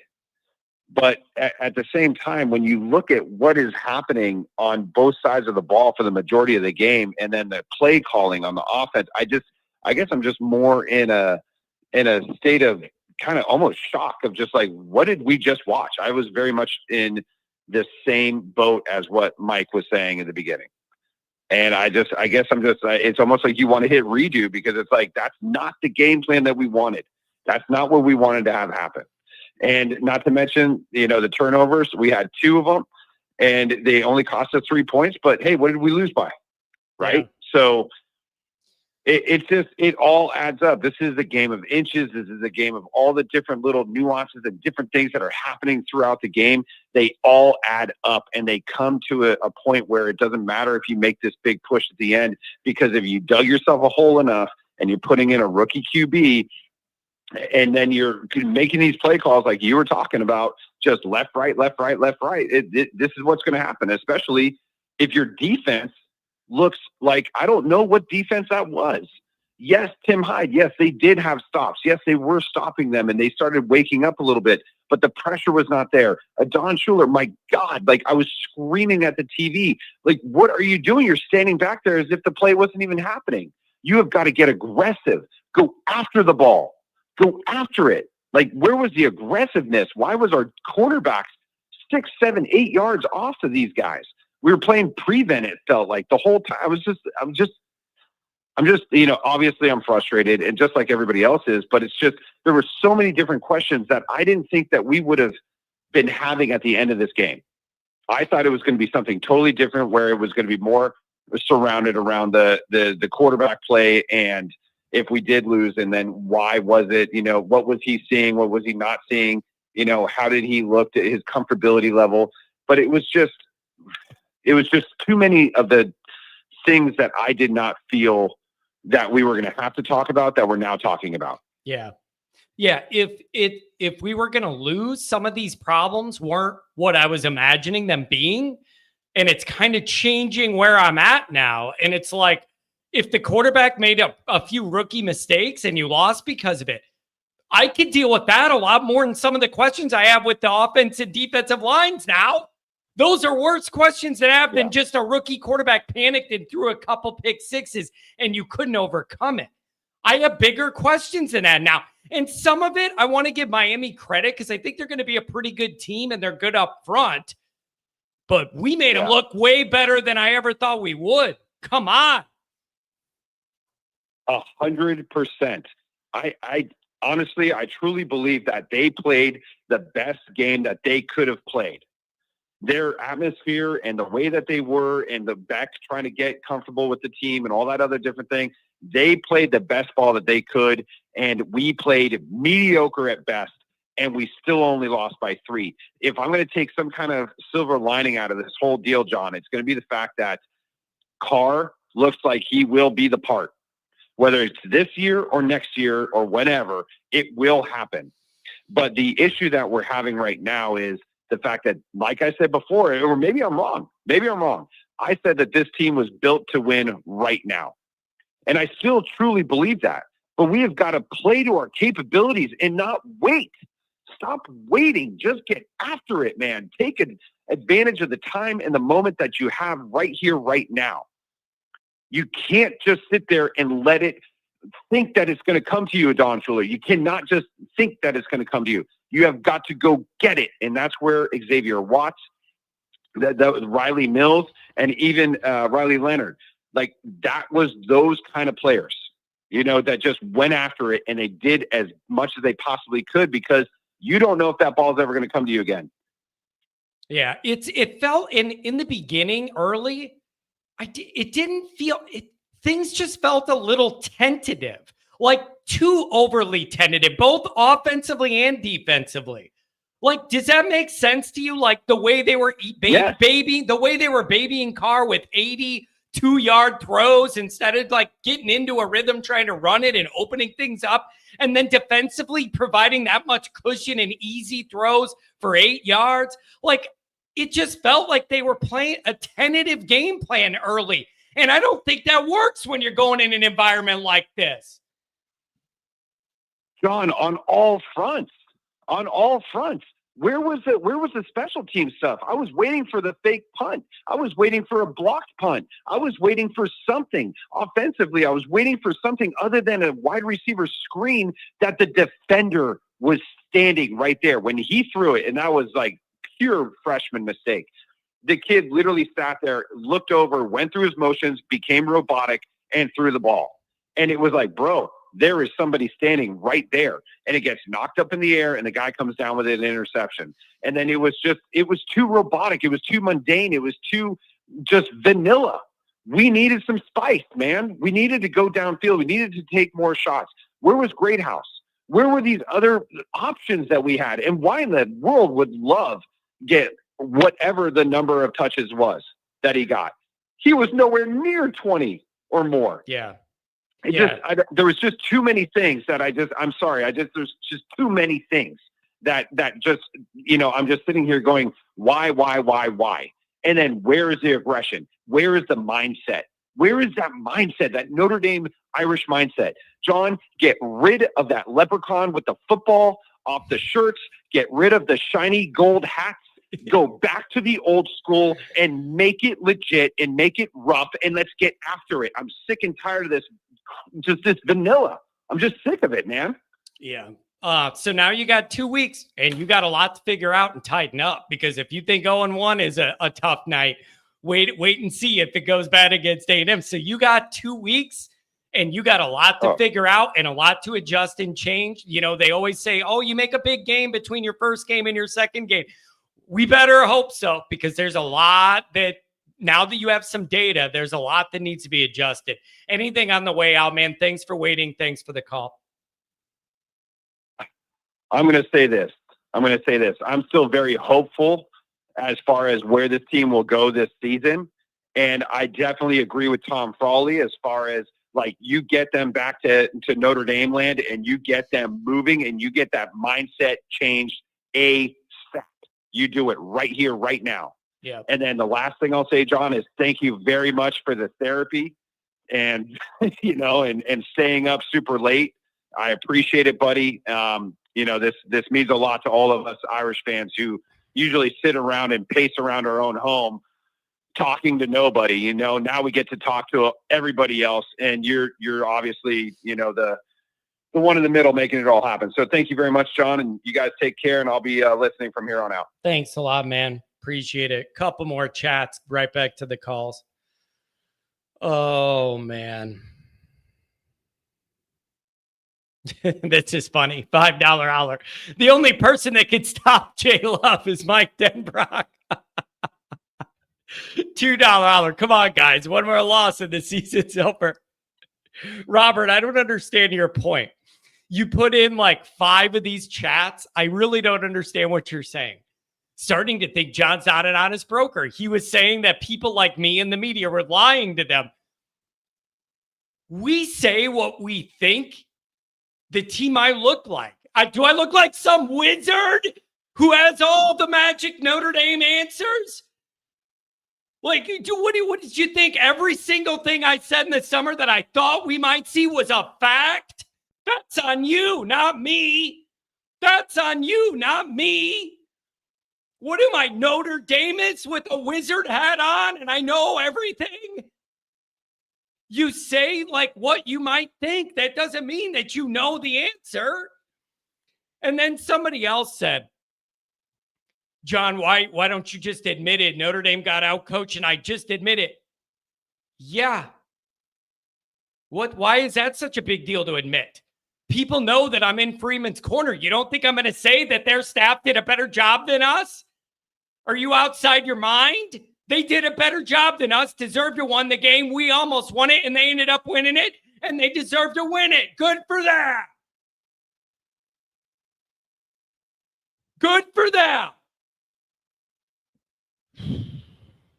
Going to be a long night. 618, what's going on?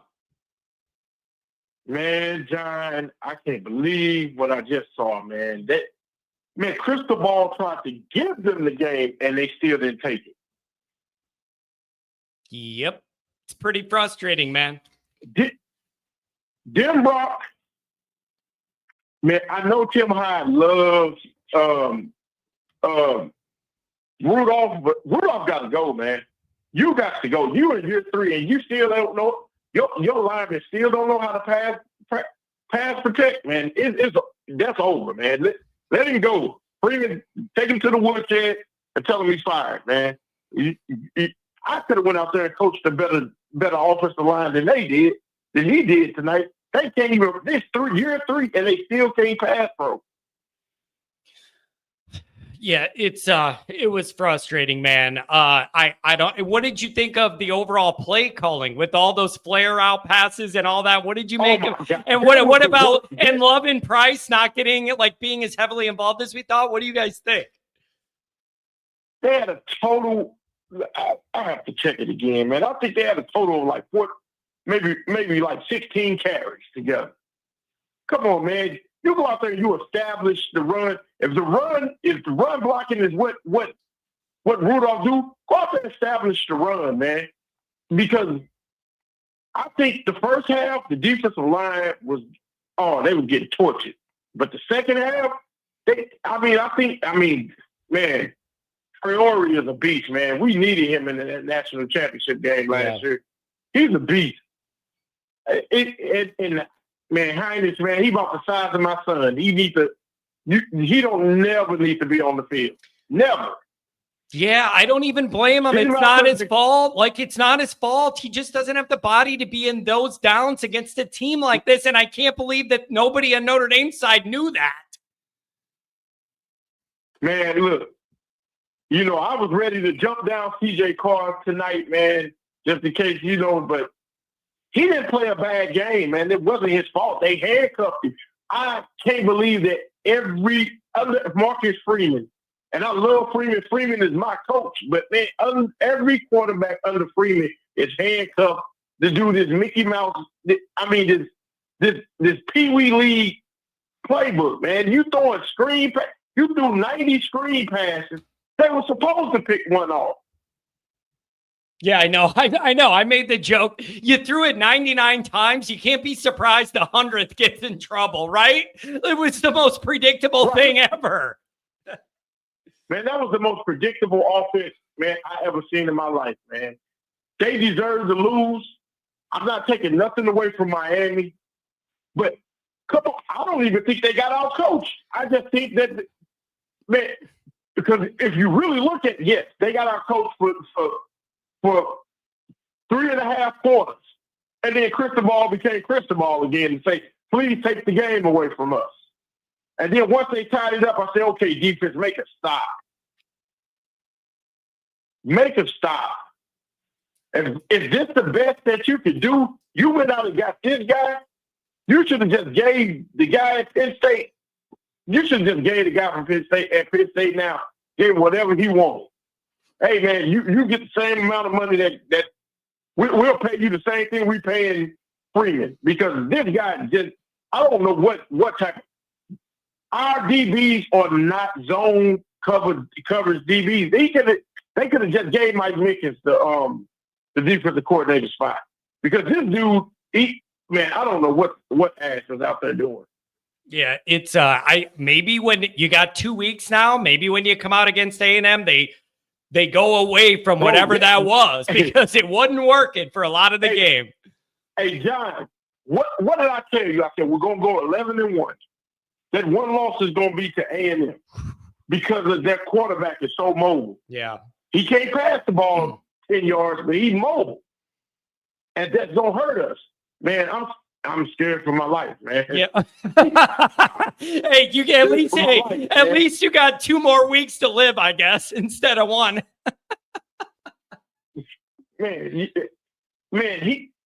Marcel Reed is gonna have a field day with this. At least we know he can't pass. You're gonna have to do something. Bowen, I've been saying it forever, man. Everybody loves that guy, man. All the Notre Dame media, but man, dude stands around too much, man. Why don't you just say, hey, look, man, you ain't it, man. We'll put KVA. You get all the accolades, you can have it, man. But KVA is it, man. KVA is a real middle linebacker. He's a real linebacker. Yeah. Oh, man. And Sneed, I'm sorry for Sneed, man. It's time to take him to the woods. Hey, look, my fault. I apologize for letting you start. We got to go with Osbury, man. We got to go with Osbury. I'm sorry. I made a mistake. Yeah. Man, dude, this is just tough, man. It's going to be a long 2 weeks. Anything else, man? Thanks for waiting. Man, nothing else, man. Man, I think we can still finish up 11-1, man. The world ain't coming to an end, but man, come on, man. They don't have to put the best 11 guys on the field at all times. And Bowen ain't one of the best 11 guys on defense, man.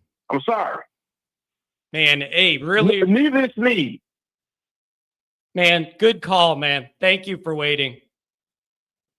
All right, man. We'll see. Have a good night. Don't let it get you down. We'll be back at it. Man, I love that dude. He's called here like 200 times. 603, what's going on? It's been a full year since you called. Hi, John. Yeah, it's nice to talk to you. What a frustrating loss that Notre Dame had against Miami tonight. I'm so pissed off about that. It's like, what is up with the defense defense played horrible. And not just that, but also the offense could have played better. It seems like nobody was trying, and only C.J. Carr was. And not just that, to make matters worse, they didn't even use Jeremiah Love much. They should have let him have the ball more than they did. It's like, that was so stupid. And I don't like that they did that at all. Yeah. And I thought that was so ridiculous. It was that they didn't use him more. It was just a frustrating night, and it's just the offense. Like I have serious questions about the offense and the defense. I have serious questions about what we were trying to do with both. With both. Yeah, so am I, John. That's like many questions I have about it as well. It's like, what happened to the defense? Like, it was great last year, and now look how it is now. It didn't do that good against Miami, and they should have done better against them. Like, I thought for sure that the defense would play better. It's like, what was Chris Ash doing? It's like he could have done way more than he thinking did. Yeah, it was. And not just that. Not just that, but also, it's like they let Miami score so many points, and they could have stopped them more than they did. Yep. And it's just really frustrating that they weren't able to, and that they lost to them, and now they're 0-1, and they better play better against Texas A&M in 2 weeks and not lose and go 0-2, because we can't, like I said earlier, and I agree with you, we can't afford that. Oh, you can definitely. Well, that's why this game was so important, to find any way to scratch out and claw out a win going into A&M. It's just a really, really tough start. And there's a lot to clean up, man. There's a lot to clean up. I'm with you. Anything else? Thanks for giving me a call. Yeah, you're welcome, John. And also, I'd like to say that, it's like, I thought for sure, Notre Dame was going to play better against, Miami than they did. I was hoping. It's disappointing and heartbreaking the way that game went in the loss of Notre Dame. Yeah. And they better get their shit together. Yeah. Against Texas A&M. I'm with you. That's it. Can't go 0-2. That's it. We need to be able to, go the rest of the season now. Now we have to run the ladder and win the rest of the season, just like they did last year, and hopefully they'll be able to. And they can't have another loss. Yeah, you can't. I'm really pissed off about it. Yeah, you can't. You can't have another. It's very frustrating. Hey, give me a call if we go 0-2. All right. Thanks, man. Yeah, you're welcome. God bless you, John. Oh, thanks. Hang in there. I'm trying. My life.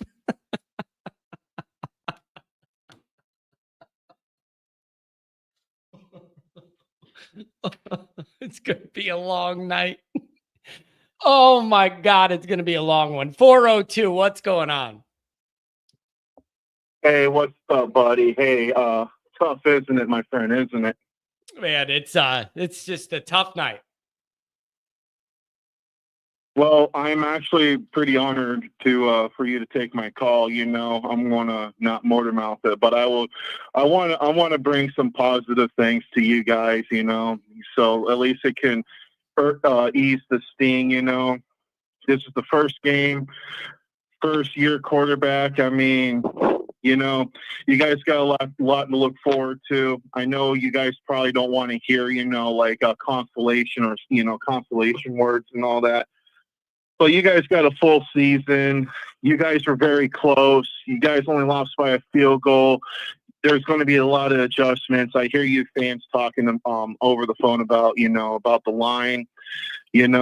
I mean, to be fair, it did look like a Nebraska, like a Nebraska offensive line. That was pretty brutal, poor Carr, But I hope, I'm still on the Notre Dame bandwagon fan, and you guys are going to do good this year. So that's all I got to say. I'll keep it very brief. I just want to give you some words of hope and encouragement to keep strong. And Notre Dame's still got a chance to win a national championship. I do think it's still possible. It's just Miami had a more experience on the offensive side. So if you want to say something, man, that's all I got to say. I'll keep it brief tonight. Hey, thank you very much for trying to give us a little positivity, man. I do appreciate it. Thank you.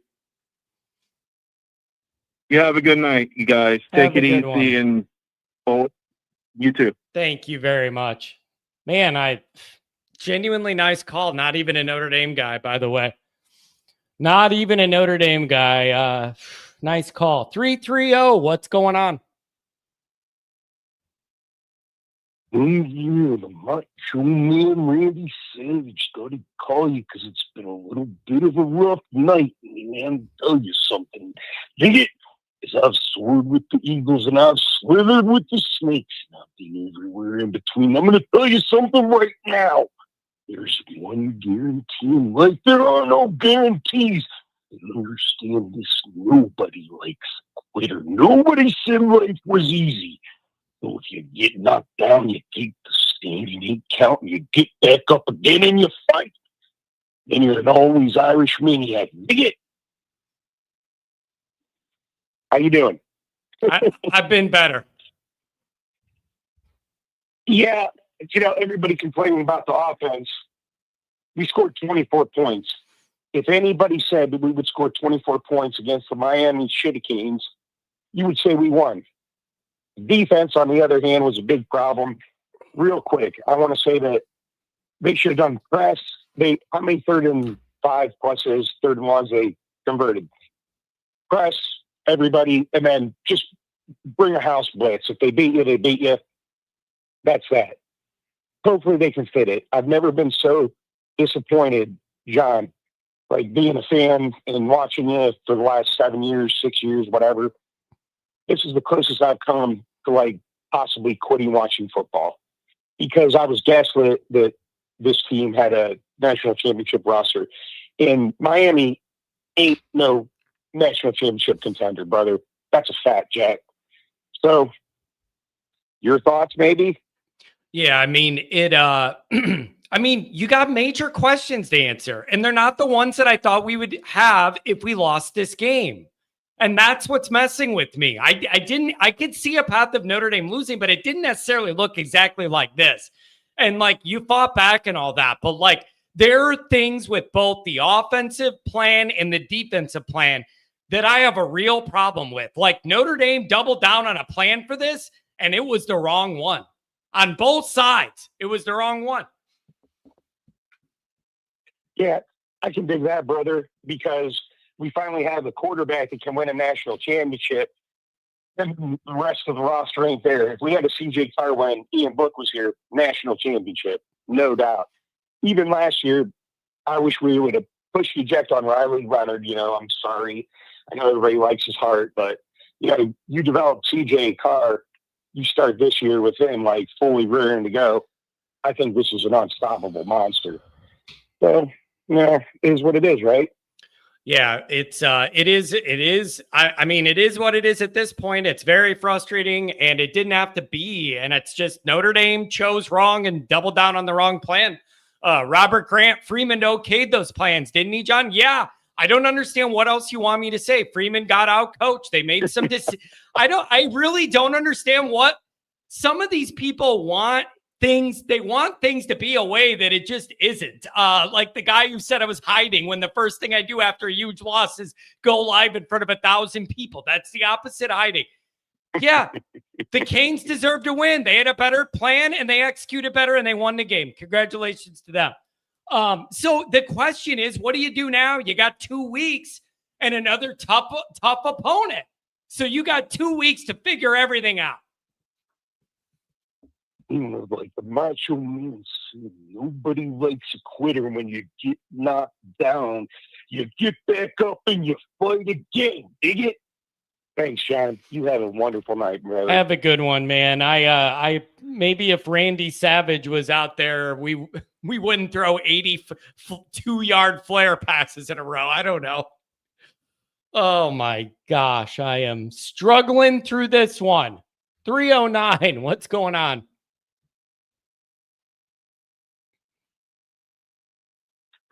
Yo, what's up? There's just a few things that I was thinking about. Sure. One, CJ Carr is a baller. I wish that we would have gotten the ball to Jeremiah Love and Jaden Greathouse more, and even Jadarian Price. He had that 30-yard rush in the first half, and then we just abandoned it. So yeah, we need to get the ball to Jeremiah Love more. And Anthony fucking Knapp is not a left tackle. Charles Jagasaw, I cannot wait to get him back because this offensive line got bullied. Defensive line got bullied. You know, it was almost like indicative of last year's Penn State game, that first half where Penn State was just dominating us. And that's what this game reminded me of. I don't know if you agree with that or not, but yeah, that's my main thought is Freeman needs to get these boys fired up against A&M, and they need to come out violent. Like Drake Bowen, it needs to be violent. And oh my fucking God, that touchdown at the end of the first half, what is Adon Schuler doing? Like, are we just sitting there watching the game? Are we just going to watch the game? Go and get the ball. The ball is in the air. You have to make a play on it. Instead, you give them a highlight play. It's just frustrating when you have a Notre Dame team that, you know, this whole offseason we're talking about skill. We're talking about how talented this team is. We're going to come back after our tough national championship loss. And then we come out and we're playing like the season is, I don't even, like, nobody cares. We're just getting bullied. The offensive line is weak. The defensive line is undersized. But Boubacar Traore is a fucking dog. Sorry, pardon my language. But, yeah, I don't know. It's just frustrating. Hopefully we come back against A&M and just we have to dominate the trenches. Like, we need to get in there. Freeman has to fire these boys up because tonight was not it. Yeah, it was it was very frustrating. And you got a lot to figure out, and I got more questions than I got answers. And I think you found your quarterback, but you got other issues here. If this roster is not where the greater Notre Dame community believed it was entering this game, that's a problem. So you got a big opportunity against another physical, fast, good team in 2 weeks. And you better show that you've corrected whatever this was. Anything else, my friend? Thank you. Yeah, one more thing. It also doesn't help that two of our games that we're going to bolster our resume, Syracuse losing and Boise State losing. So we need those teams to pick it up because, you know, after a loss with Miami, we cannot afford to lose another game. And yeah, I mean, I don't want to go out and beat A&M. Like I want to destroy them. Like we have to have a big bounce back. So yeah, you got to. So you got 2 weeks now. Carr will settle in. He'll be more calm and it'll be at home. I'm confident in that part of it.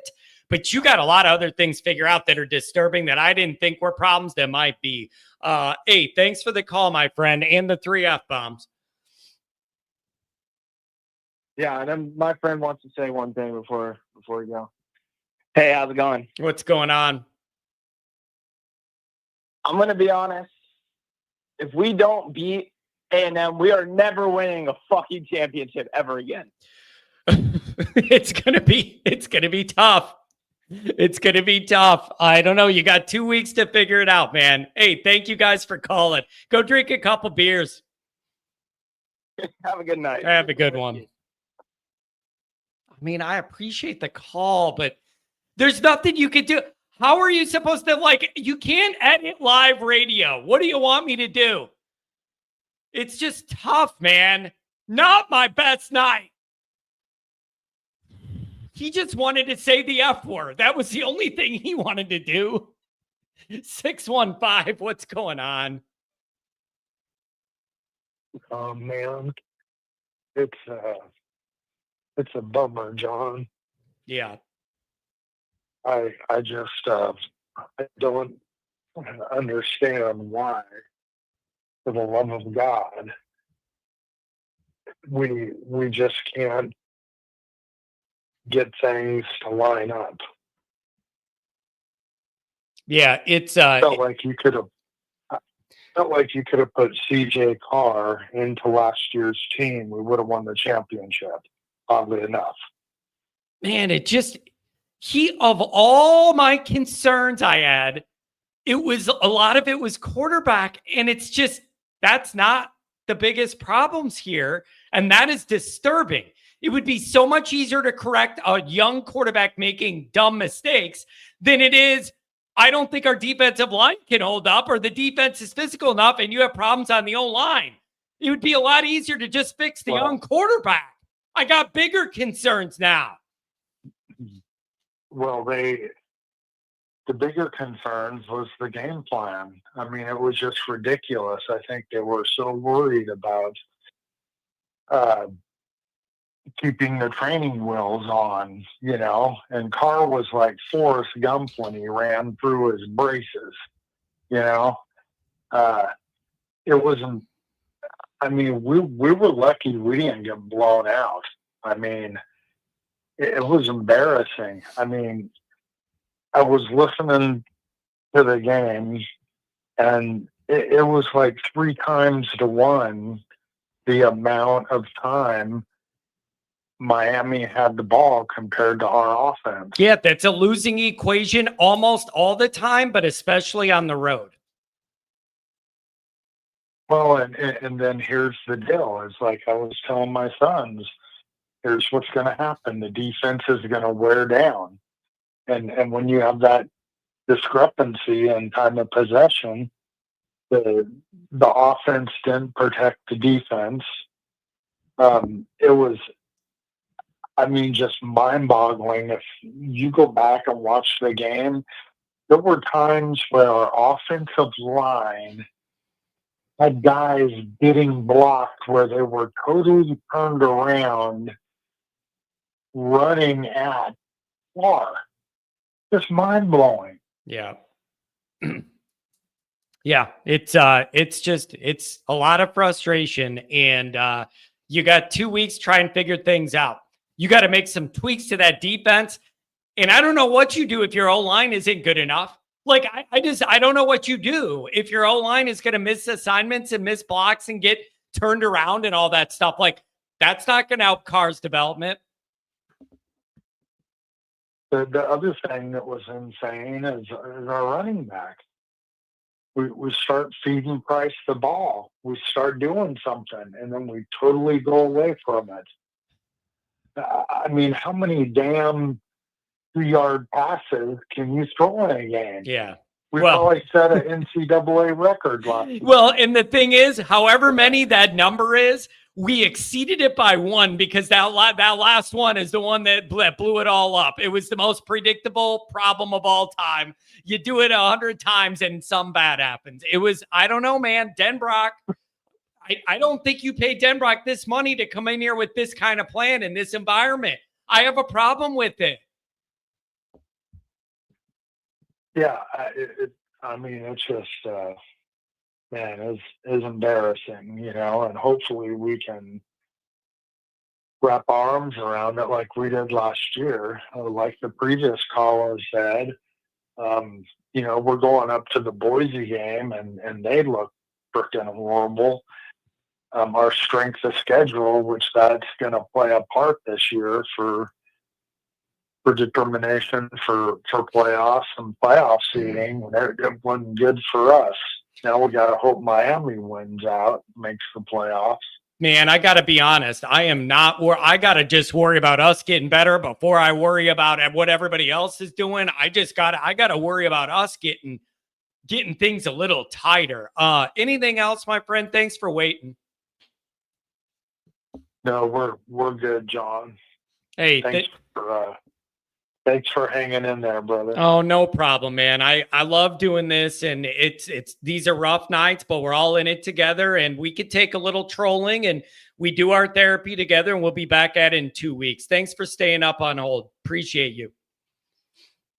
Yes, sir. Have a good one. Man, that dude sounded down in the dumps.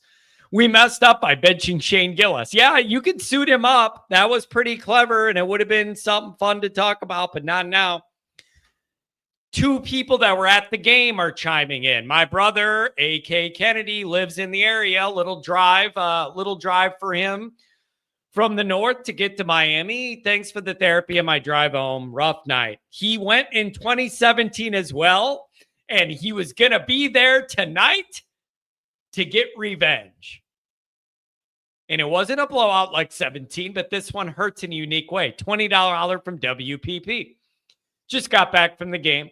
Canes are an excellent team, and we gave them all they could handle on their own field before the record crowd got things to fix, but we could be an 11-1 team, but not a national title team. I got to admit, that's a lot more calm of a response from WPP than I thought we were going to get.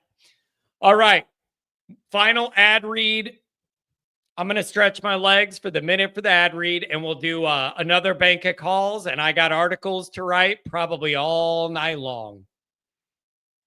If you're like me, you've seen inflation eat away at your precious savings and watch the markets go unpredictably wild. This made me look into other ways to gain stable wealth over time. With that in mind, through the Always Irish community, I've been introduced to 7K Metals. 7K is helping everyday people like you and I gain access to real gold and silver, not stocks or paper promises, tangible assets. I've been able to consistently build a portfolio of gold and silver month after month without having to be an expert at all. You can simply sign up and start adding gold and silver to your portfolio every month, which is exactly what I do. I set it up, let it run, and have a little fun. It's about creating stable wealth through gold and silver. I believe in 7K so much, I decided to join as a full member.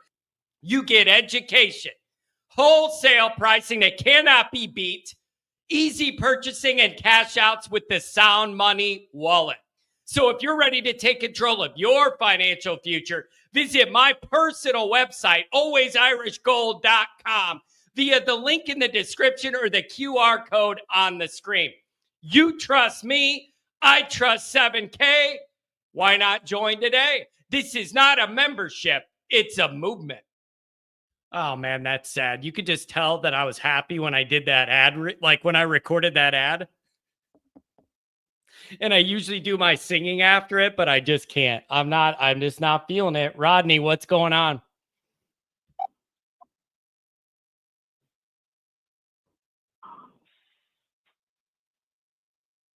Rodney, outer space.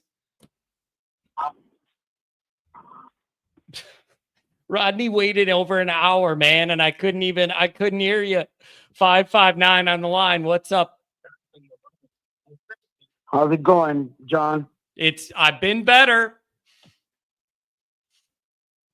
Man, I'm kind of laying down right now. I have a headache. I'm very disappointed on the play calling. But the most thing that I'm really upset about is I didn't see no grits in this team. I didn't see no guts. I didn't see that tenacity of Notre Dame football that we're used to and accustomed to, like Denbrock. What the hell were you calling? What are you thinking? You got the 2 best running backs in the nation, and we need to talk about Nap. Because that boy can run block, but he can't pass block for crap. And that's what upsets me the most. And then Ash, man, your name should not be Ash. Your last name should be Ash, because you don't even deserve the Ash part right now. Because the hell what you calling with 4 men up front and you can't bring pressure? Why not create pressure by blitzing or run blitzing or something? This is ridiculous. This is not Notre Dame football. This is not what we signed up for. You are better than that. And you know what? You have goddamn corners, get the head out of your ass because we got a lot to be playing for. And this is not Notre Dame. Texas A&M needs to come up, and we need to start thinking about how we get our mindset back and have that tenacity and give you 4 quarters of extra football.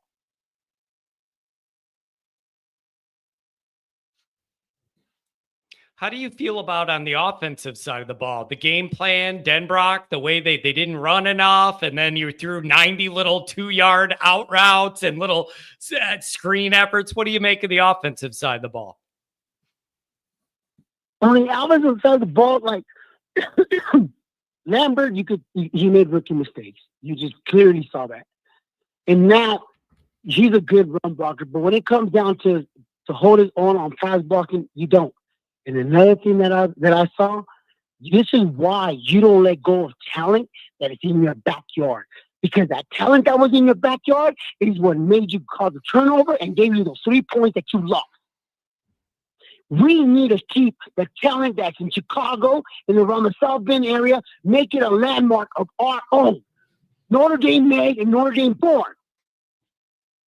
But Denbrock's play calling, bruh, this is a young quarterback. I mean, you know what? CJ Carr is everything that you want it to be. And we got something special with him. We really do. But I honestly think that we need to look at that offensive line, and Denbrock needs to understand that he's no longer under Brian Kelly no more. And you need to play with your strength, which is your running game. And you went away from that. See, Jadarian Price was just running the ball beautifully. That was giving you some kind of momentum. And then you want to dink and dunk. Bro, come on, man.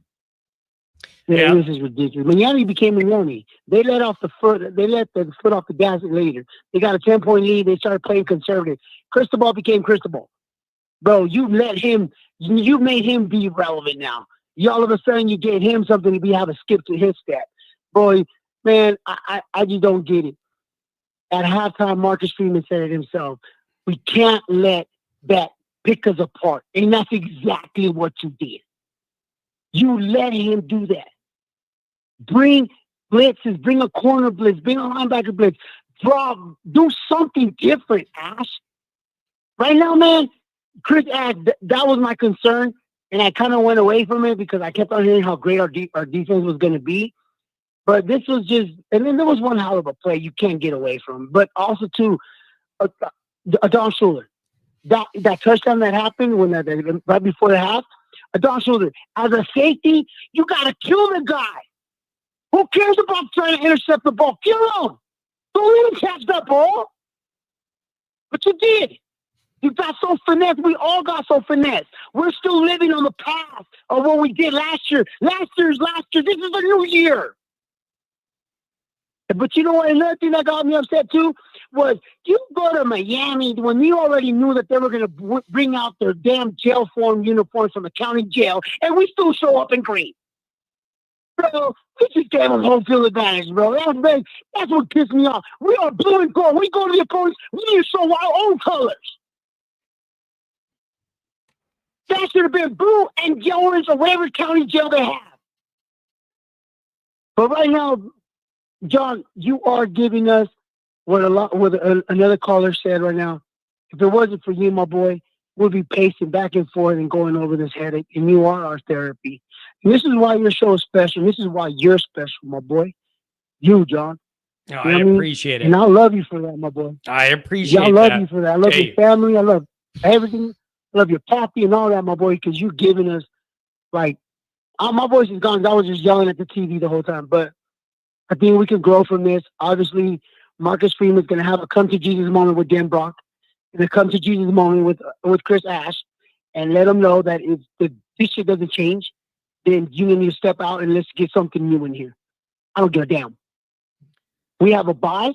Get together, soak it in, and CJ Carr, keep your head up, boy, because you are something special. But, boys, let's give it to Love. Let's give it to Darren Price. Let's run that ball. Man, thank you for the kind words and for staying up. Get some rest. For sure, bro. Have a good Love one. you, John. Hey, thank you, man. Thanks for the kind words. Rough night. Rough night. $20 WPP. Denbrock's an average OC. Some of the QB draws came up with were effective. As far as the play calling, he abandons a run far too early. In-game play calling ought to be turned over to someone else. That isn't going to happen. Isn't going to happen. John, I can't wait for you to admit that Freeman just isn't that guy. It is amazing. So because you lost this one game, none of last year matters at all. Winning 3 big postseason games when you haven't won one in the last 30 years, all of that's just, it doesn't bank in the credibility pile at all. I'm not telling you not to be mad, but it doesn't mean that nothing you accomplished didn't happen. 815, what's going on? Hey, John, you there? Yep. Hey, man. Few quick things here. I could talk to you all night. My head's going absolutely nuts like yours and every other Notre Dame fan in the world right now. But it's the same thing, man. It's another hopeful year with another big loss. And Denbrock, we could do X's and O's all day. Like the last guy said, last call, he showed a lot of passion. I love that guy. There's a lot of things we can fix, and this is Notre Dame football, and we got to be better. But you have been great for all of us to, so we could all vent with you. You've been great for our therapeutic sides. But I'm so sick every single year of tuning into your show talking about another loss. I'm so sick of it. I don't want to call in here for therapy as much as we love it. I want to call to you about big wins, and this is another big loss. It's another big loss, and I'm sick of people acting like it's okay to lose.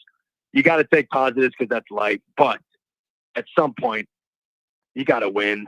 There's no positivity in losing. We got to run the ball. We got to win. This is supposed to be a national championship type team, and you got to go on the road to Miami, and you got to get it done. And we didn't get it done, and it's devastating. Okay. It is absolutely devastating. So let me ask you this. Do you think that when the emotion of this dies down over the next few days and we don't play, you got 2 weeks, do you think maybe we'll start saying some of this is correctable and you could get it? How much of this do you think is fixable between now and A&M? Maybe rethink what you want to do offensively. Maybe rethink some of the defensive stuff that wasn't working or allowed too many uncontested completions. Are you think we're going to be open to that, or is some of this you ain't tough enough on the lines and you're screwed? What do you make of it? So you look at tonight's game and your head spins because you don't know if our line's going to be there. I'm going to go out on a limb and say they're going to correct the offensive line. Okay, O-line you every year, O-line you every year. Today they didn't show up again, like they didn't against Bama, like they didn't against Clemson, like they didn't against Miami years ago, like they don't in every big game. It's O-line you until it's not, but I think they can correct it. I think they will get back on track like Notre Dame does every year, whether it's after an NIU game, whether it's after a Georgia game years ago, week, whatever that was, one of the early games. They always lose early, and then they always run the shit. They will be okay, but it doesn't take away from the fact that we lost another big game. Our offensive coordinator dropped the ball. Denbrock did not do his job. We pay him the big bucks, and he didn't come through tonight. For Love to have that 8-yard run, just getting cooking, right? He could have busted if he tripped up. He got the 8-yard run, and then they throw the ball. What are you doing, bro? You run that guy 3 more times. You even go for it on 4th if you have to. You run that guy. He's a Heisman Trophy type of player, and he didn't get the ball. You direct snap it to him if you have to. You tell the linebacker, hey, I'm coming. What are you going to do? Stop me. And they didn't do it. Yeah. Okay? They fucked up, and it's sad. I have to live with it. We have to live with it. You have to live with it. It hurts us fans probably more than the players because they get to go to practice and fix it up. We have to live with this and go to sleep and get up, and you got to write an article about it, and I got to wake up tomorrow and go to work. It's miserable. It's another big game, another big loss, and now we're in a position where we got to win 11 in a row. I mean, we don't. And Notre Dame has a tendency to maybe slip up against the USC, and it's just not fair for us to go through this when these mistakes were supposed to be a thing in the past. Freeman was supposed to get over these big losses. And you know what? And I love Freeman. I really do. But, we lost NIU. We lost to Marshall. We lost to Stanford. We lose to come on. It's Notre Dame losing another big game. And we lost to Ohio State. I mean, it's frustrating, man. And like that caller said right before me, you're great for therapy. I'm so sick of using you for therapy, though, man. I want to be excited about this team. And right now, I am as depressed as it gets. Yeah, that's pretty well summed up by you, actually. That was a pretty good, for this hour, I think that's a pretty well put together little couple paragraphs by you. Really strong call, thanks, bro. That's a strong call. I Yeah, think you I've summed been, it all up. I think you summed it all me and up my, pretty good. Me and my identical twin have been tweeting at you back when you were making the rise, and we've been following you ever since. And you're a hell of a guy. One day, hopefully, me and him can get a little podcast going. We can link up together because we know Notre Dame football. We know football, and we'd love to be on one day. But in terms of tonight, man, this is sad. This is sad. There's no beating around the bush. There's no okay. We're gonna be okay. If we are, we are. That's obviously great. But I am depressed tonight, and everyone should go to sleep pissed because this is another big loss, and there's no positive in losing. Man, it's a tough one. Hey, thank you for the call and for the kind words, man. Thanks, buddy. Yep. Take Have care. a good one. Oh, man. Everybody's just so upset. JD, what's going on? Hey, what's up, brother? You know Hey, what? Hey, you know damn well what's up. You know that this is tough. It's I tough. know. It's going to be a real tough night into morning for me, and it's going to be a really tough 2 weeks. And but that's what you get when you don't take care of business. Absolutely. This is actually the first time I haven't been mad at a game, but I guess when you're going through an illness that you've been in pain for 6 straight months, there's a lot more things in life to worry about than a Notre Dame game. But my thing I take from the game is if there was a true quarterback competition with Carr and Minchie, then basically I think that's both got their own offense. Like the game plan would have been different for both players. And I don't know if Jim Brock didn't have enough time with Carr to really get an offense that he felt like that could work for him. So that's why I'm really kind of waiting to see what happens at Texas A&M before I get on Jim Brock or get crazy about the offensive scheme. Do I think it was a good call tonight? No, there was a lot of bad calls. But he's got 2 weeks now knowing your starter is Carr and can work with him and know what he's good at and what he's not good at. And hopefully have a better game plan. And same thing with Ash on defensive coordinator. I mean, yeah, he made some, bonehead plays, and I didn't really like them. But other times, too, is players got to go out there and make plays. Like, they called some blitzes, and we didn't even get in there and make any pressure. And sometimes you just got to make plays. And, we'll come back from it. But still, again, 0-1 is not a good way to start off. We've got to be perfect after this. But it's not easy to do. And that's the problem. Yeah. That's why this game was so important, because you have A&M coming, and you want to put pressure on your young quarterback. You can't be 0-2. You just can't. I don't care who the schedule is. You can't be 0-2. There's going to be so much pressure here. And maybe, JD, you improve a lot from week 1 to week 2. Maybe they'll tighten a lot of things up and we'll feel way better about it. But you're in the danger zone now. Here you are 2 years in a row with an early season loss, feeling the weight of the world and all that pressure right away. Here you are again. Yep. I mean, Marcus walked on thin ice last year, and he got to the other side. You can't just keep walking. One time you're going to fall through, and we're going to hit the water. So, yeah, it's a lot of pressure on the team. There's a lot of pressure on the coaches, a lot of pressure on the program. And, yeah, we cannot go 0-2. If you go 0-2, there's going to be problems with the fan base, with the whole program, and just go downhill from there. So, yeah, we got to figure it out. They got to figure it out. And hopefully the crowd's with it and really can make a difference, because it's a big game. That's a big telling game. But where the season will be at is next 2 weeks from now against Texas A&M. We'll know exactly what the season's going to be like and what this team's about. Yeah. JD, I wish you and the wife the best of health. And I don't know if I'll see you at Purdue or not, but I look forward to it if you guys can make it out. All right, brother. Yep. I got 8 appointments coming up in the next 2 weeks, but our plan is still to be at the Purdue game, so we come see you. All right, man. Hey, we'll say a prayer for you. I know you guys both had some bad health luck. I'll get a candle lit for you. Appreciate you, brother. Yeah, Go Irish. I have a good one. Hey, a little bit of good perspective there, man. Him and his wife, knowing them a long time, both weird, bizarre illnesses. They're both like laid up and have surgeries and different appointments all at the same time. You think you had a bad night because a stupid football team lost? Could be worse. Man. Tough stuff. 310, what's going on? Hello. Hello. Hey, first time caller. Love you. Hey, thank you, man. I got Thanks for waiting. Appreciate it. Hey, listen. Is there a 5-second delay on this one? Because you know what? I'm so angry right now, and I've had a little bit to drink. At least you admit it. I don't know. At least you're admitting it. I appreciate it. Hey, Just try not to say the F word or GD. Those are the two I'm trying to avoid. Hey, listen, you guys on Central Time, Eastern Standard Time, you guys been drinking longer than me, but I made up for it today. And I tell you, I got a couple hot takes here.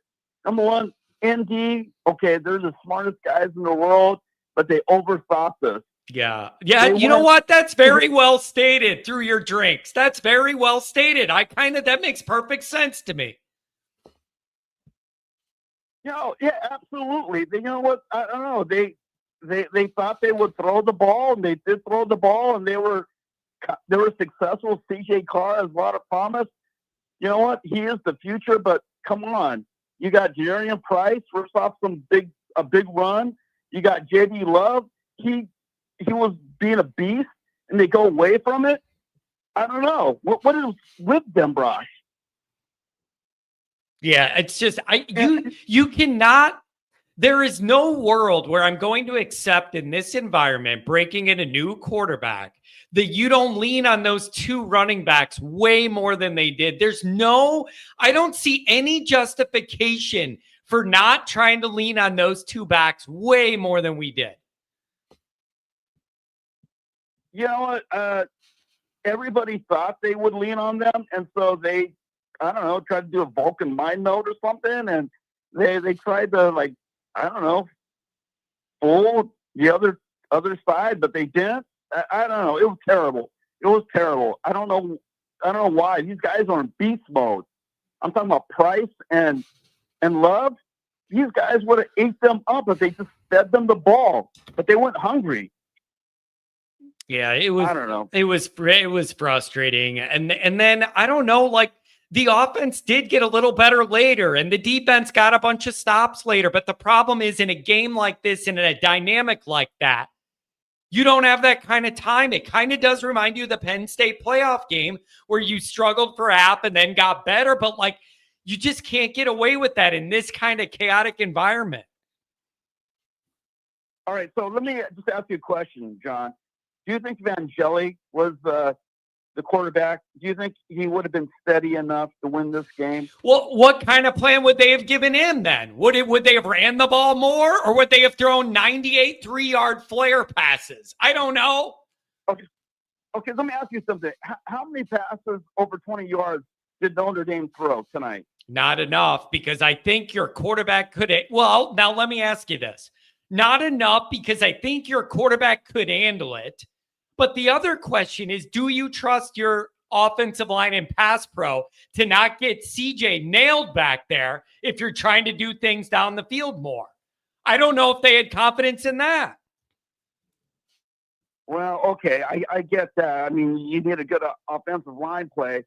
But on the other hand, the CJ Carr caused Angeli to leave because he was way better. Then why didn't they throw the ball down the field? If he was better at throwing the ball down the field, why didn't they do it? Yeah. I think they didn't know what he could handle.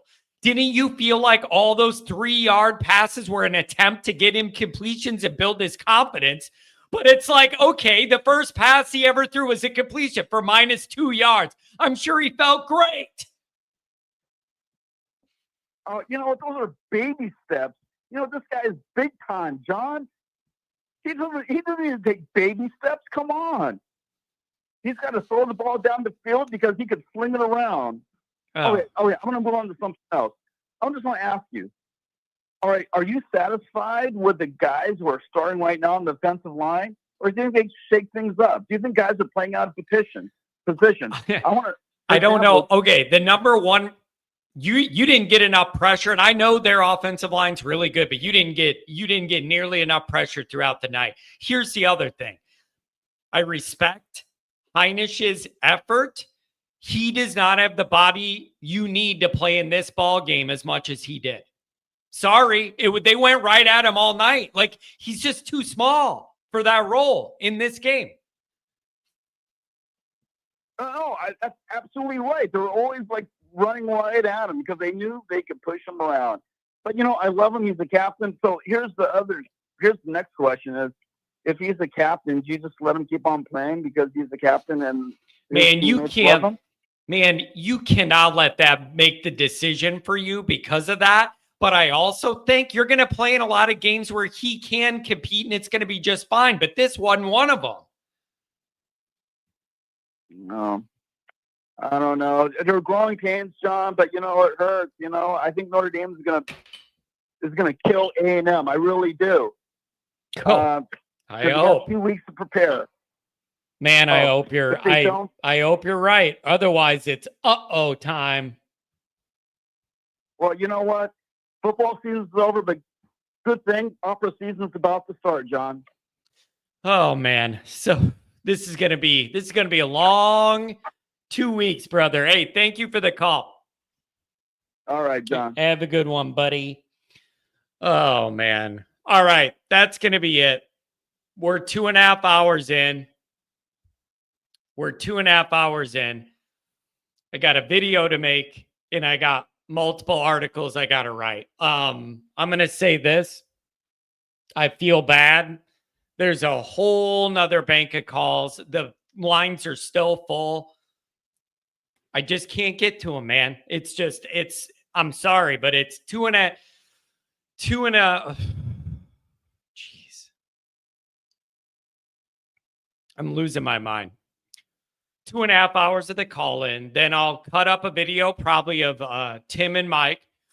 And then I got to get writing. So I'm going to chug some coffee and go take a leak, and we're going to get on it. To anybody, if you want to leave a voicemail, leave a voicemail. Go ahead and dial 312-900-8815, and if I'm off air, you can leave a voicemail, and I'll play the good ones of you yelling or with your point or whatever you want. But this is a rough one. So here's the thing. I appreciate everybody being here. There were a lot of trolls. That is just how this goes. And if I want to be here when you beat Penn State and you beat Georgia and you beat Indiana and and A&M last year, and we want to celebrate and we want to dance around and do all this, you got to be able to sit here and take it when it goes the other way. So hundreds of troll comments that went by. That's the ball game. We deserve it. We deserve it. You don't win the ball game, you get trolled. That's how this works. It's real simple. You either win it or you lose it. And when you win it, we're in a good mood and we all party here. When you lose it, you got to take that shit. You got to take that shit. But man, this hurts. Jack, thanks for the show. Thanks for being here, Jack. And that's the other thing. I want to say this too at the end. I apologize. When I had 1,100 people in here, dude, these things were going through 1,000,000 miles a minute. I'm sure I missed a chat or two. I just hope you understand. Like, when you got 1,100 people in here and not a 200 on a Monday in May, it goes by so fast. I'm trying to do everything. I never mean to shortchange anybody that donates, man. I never mean to shortchange anybody that donates. So thank you guys for being here. Thanks for going along for the ride.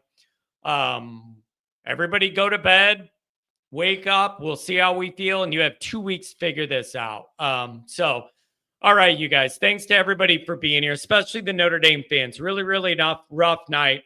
And I appreciate you sticking with me. I love you guys. And the trolls, Get it in while you can, man. I do it to other teams when they lose too. It's all fair. Have a good one, everybody. Good night.